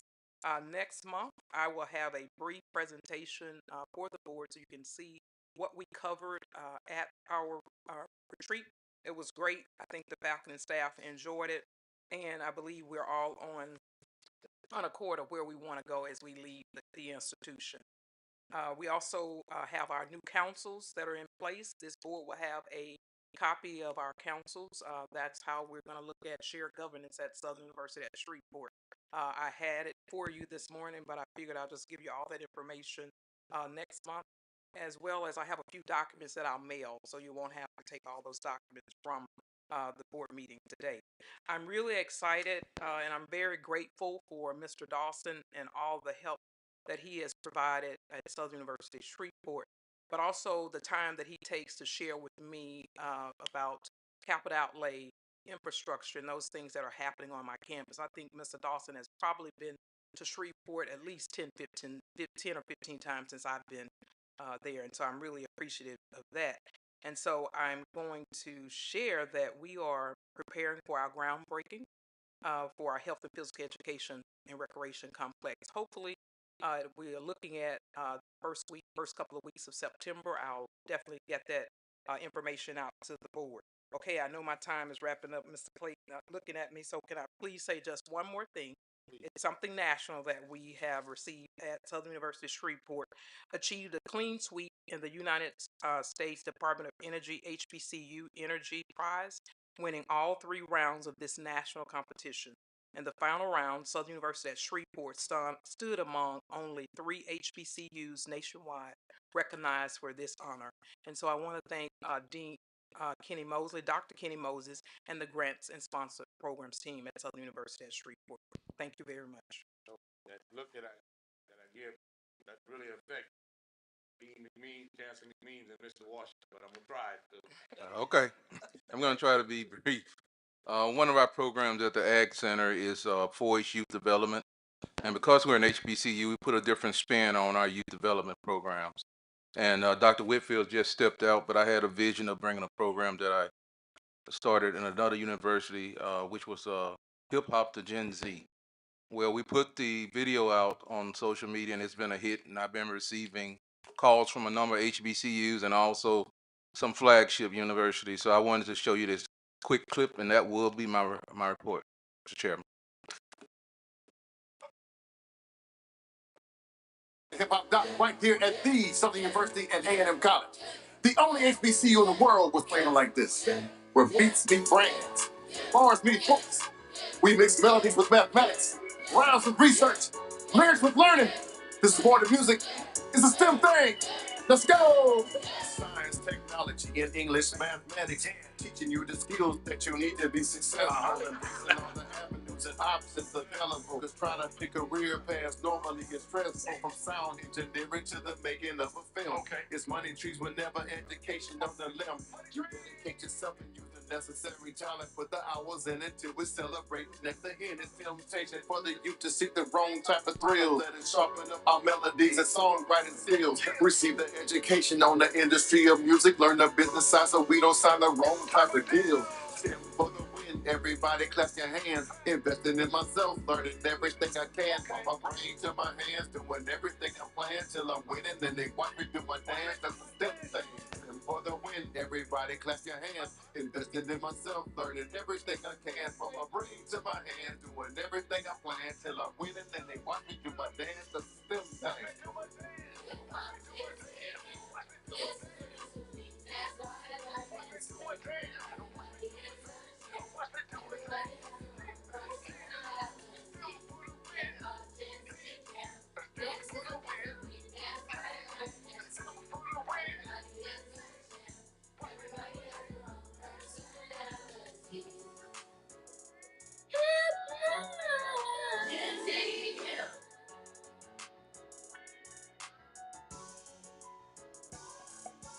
Let me tell you something about this camp. STEM, that stands for STEM, science, technology, engineering, and math. Let me put you on. You need to take this class. Dance, singing, engineering, DJing. We got this little group called JFKRM. Music, dance, engineering, and more. You better not play with us, cause you know we always score. Hip hop to Jizzy from the great university. Southern puts the S in science and technology. STEM on top. We learn to DJ from that's what it's all about. Every day, fix to say, great mind drought. We found hidden talents we didn't know it then. Not putting it to use would be a great sin.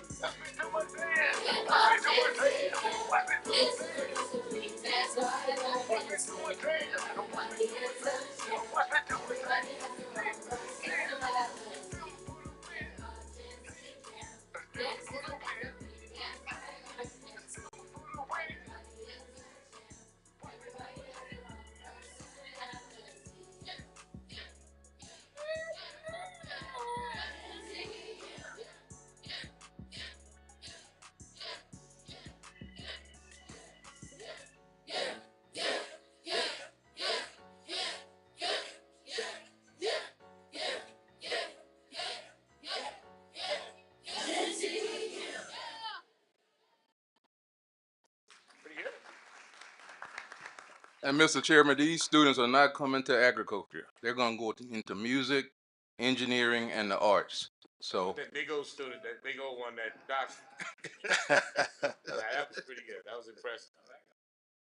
Question from Mr. Lawson. You know, I'm kind of disappointed I didn't see you out there dancing, Chancellor, because Chancellor Pierre was dancing during COVID in the middle of the football field. I tried it. I tried it the first year, and I had some back problems. Right. That wasn't Chancellor Pierre dancing here. That was a side effect of COVID. Mr. Lawson? I mean, sorry. No, no problem, Mr. You got 1 month to wear that light colored suit, though. Mr. Washington. That's why I wore it today.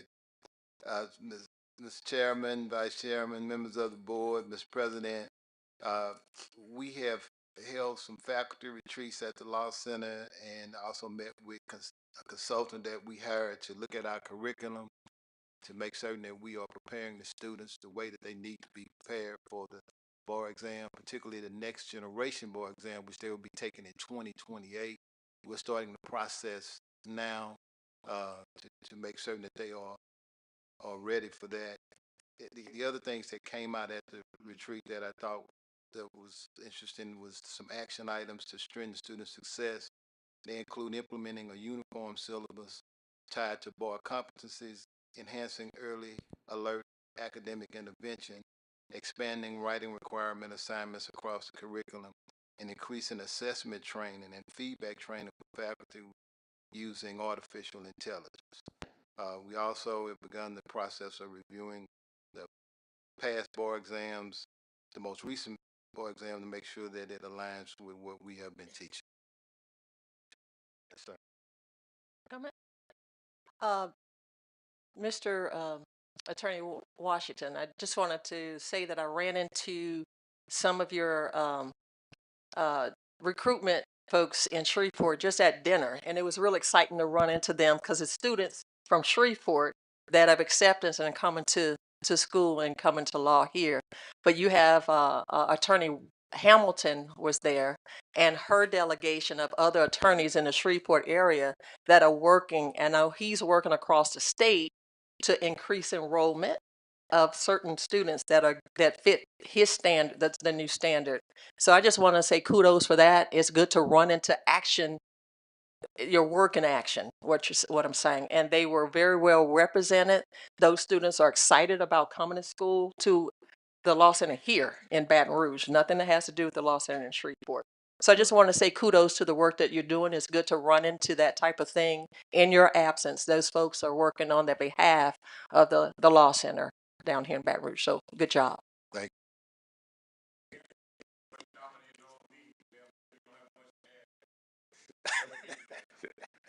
Just a couple of things. We've had a very successful move-in week. Started on Monday. We're still scrambling for some housing, but everything's going pretty well. And so far, we are pushing the numbers up on enrolled students. We're going to start to help those students who are struggling with payment. One-stop shop next week. That'll be at Seymour Gym from Monday through Friday, 8 to 5. So that will help those students. We sent out a robocall, and we're really working to get those students paid. We have approximately 5,000 students paid so far, and we'll keep it moving.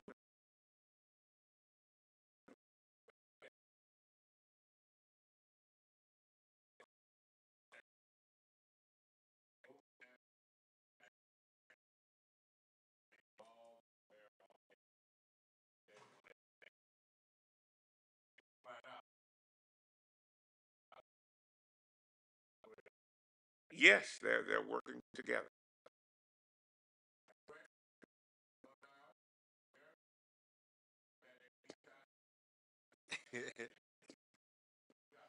Uh, I think time has been well spent, so I know I got to be brief. Uh, and I'll just say this: we're working on a lot of engagement activities for the alumni coming fall. It's been a busy week. Work doing student scholarships through the alumni from the chapters, as well as the money that the national office is giving the students. But I do want to inform, because I've been asked 1,000 times this week, that what's going on in Atlanta. So I'll give y'all the rundown here, and expect Atlanta chapter, along with us, are planning some activities. On Thursday, they'll have a what they call a kickback at the bar, on at the Pulse Bar at the Marriott on Thursday. There are some recruitment activities going on Thursday and Wednesday and Friday as well, that the recruitment officers from here, along with the alumni in Atlanta, are doing. Friday morning, there's a golf tournament that the Atlanta chapter has organized. Information has went out. Gonna send it to Tracy so she can send to all the board members, and also through student media. I mean, campus media, so they can get it out to the university community. Uh, Friday evening, I'm hosting a alumni reception at the hotel as well, Marriott Marquis. And finally, Saturday before the game, the Atlanta chapter has a tailgate near the stadium that we're playing at Georgia State. But those are the activities. If you have any additional questions, feel free to get with me after. Well, I would just, I was invited to observe the setting last year. I would just warn anybody that's coming, parking is absolutely awful there. it's sort of in the neighborhood. So if you want to get in your seat anywhere close to game time, you probably ought to be there an hour, hour and a half ahead of the game.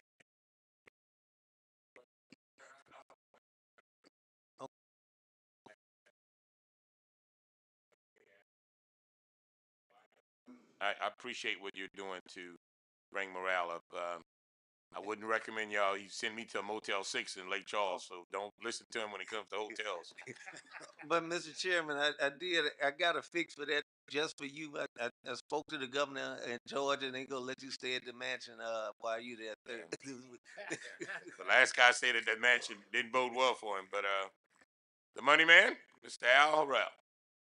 All right, I'll be brief. Just want to give you all a update in your inbox, your email inbox. Dr.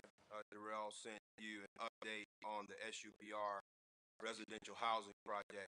The Foundation Board of Trustees selected a design build team at its board meeting back in July. That team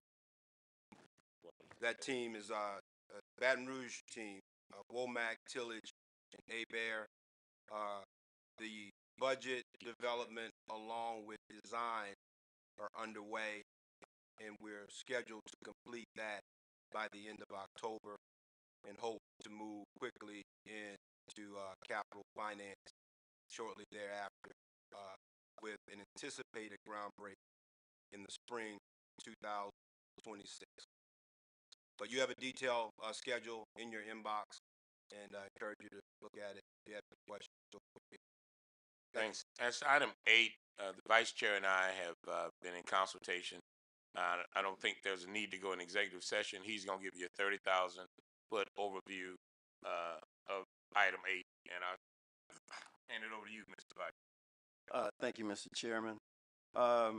Board members, this is just brief information regarding evaluation of our current president, Dr. Shields. We're not going to disseminate anything to you on today. I'll just give you some brief information regarding the timelines. We provided the information to President Shields for him to conduct his own self-assessment. That'll be due back to us on September 2nd. On September 3rd, board members will receive that evaluation, and board members will be required to complete their own personal assessment of the president by Friday, September the 12th. Subsequent to that, we will meet with Dr. Peening. Subsequent to that, we'll meet with Dr. Peening on September the 17th. And then prior to our September 19th board meeting, we'll meet with the president to go over that evaluation at that time. So just wanted to provide that brief information. It will be disseminated to you via email. We have modified the document somewhat so that it is fillable. You won't have to be required to write anything down this time, but there's more information to come on that as opposed to trying to go into an executive session. He's put a lot of time in this document, and I think you're going to be appreciative of it. So with that, I'll entertain a motion to adjourn. I'll tell you, we had this meeting projected to 3 o'clock, and we got out here 2 hours early. Moved by Donald Ray, Mr. Reverend Donald Ray, second by Mrs. L. Dudley. All in favor to adjourn? Aye. Any opposition? Des Moines says no, he wants to stay a little longer. Thank y'all. This was a great meeting.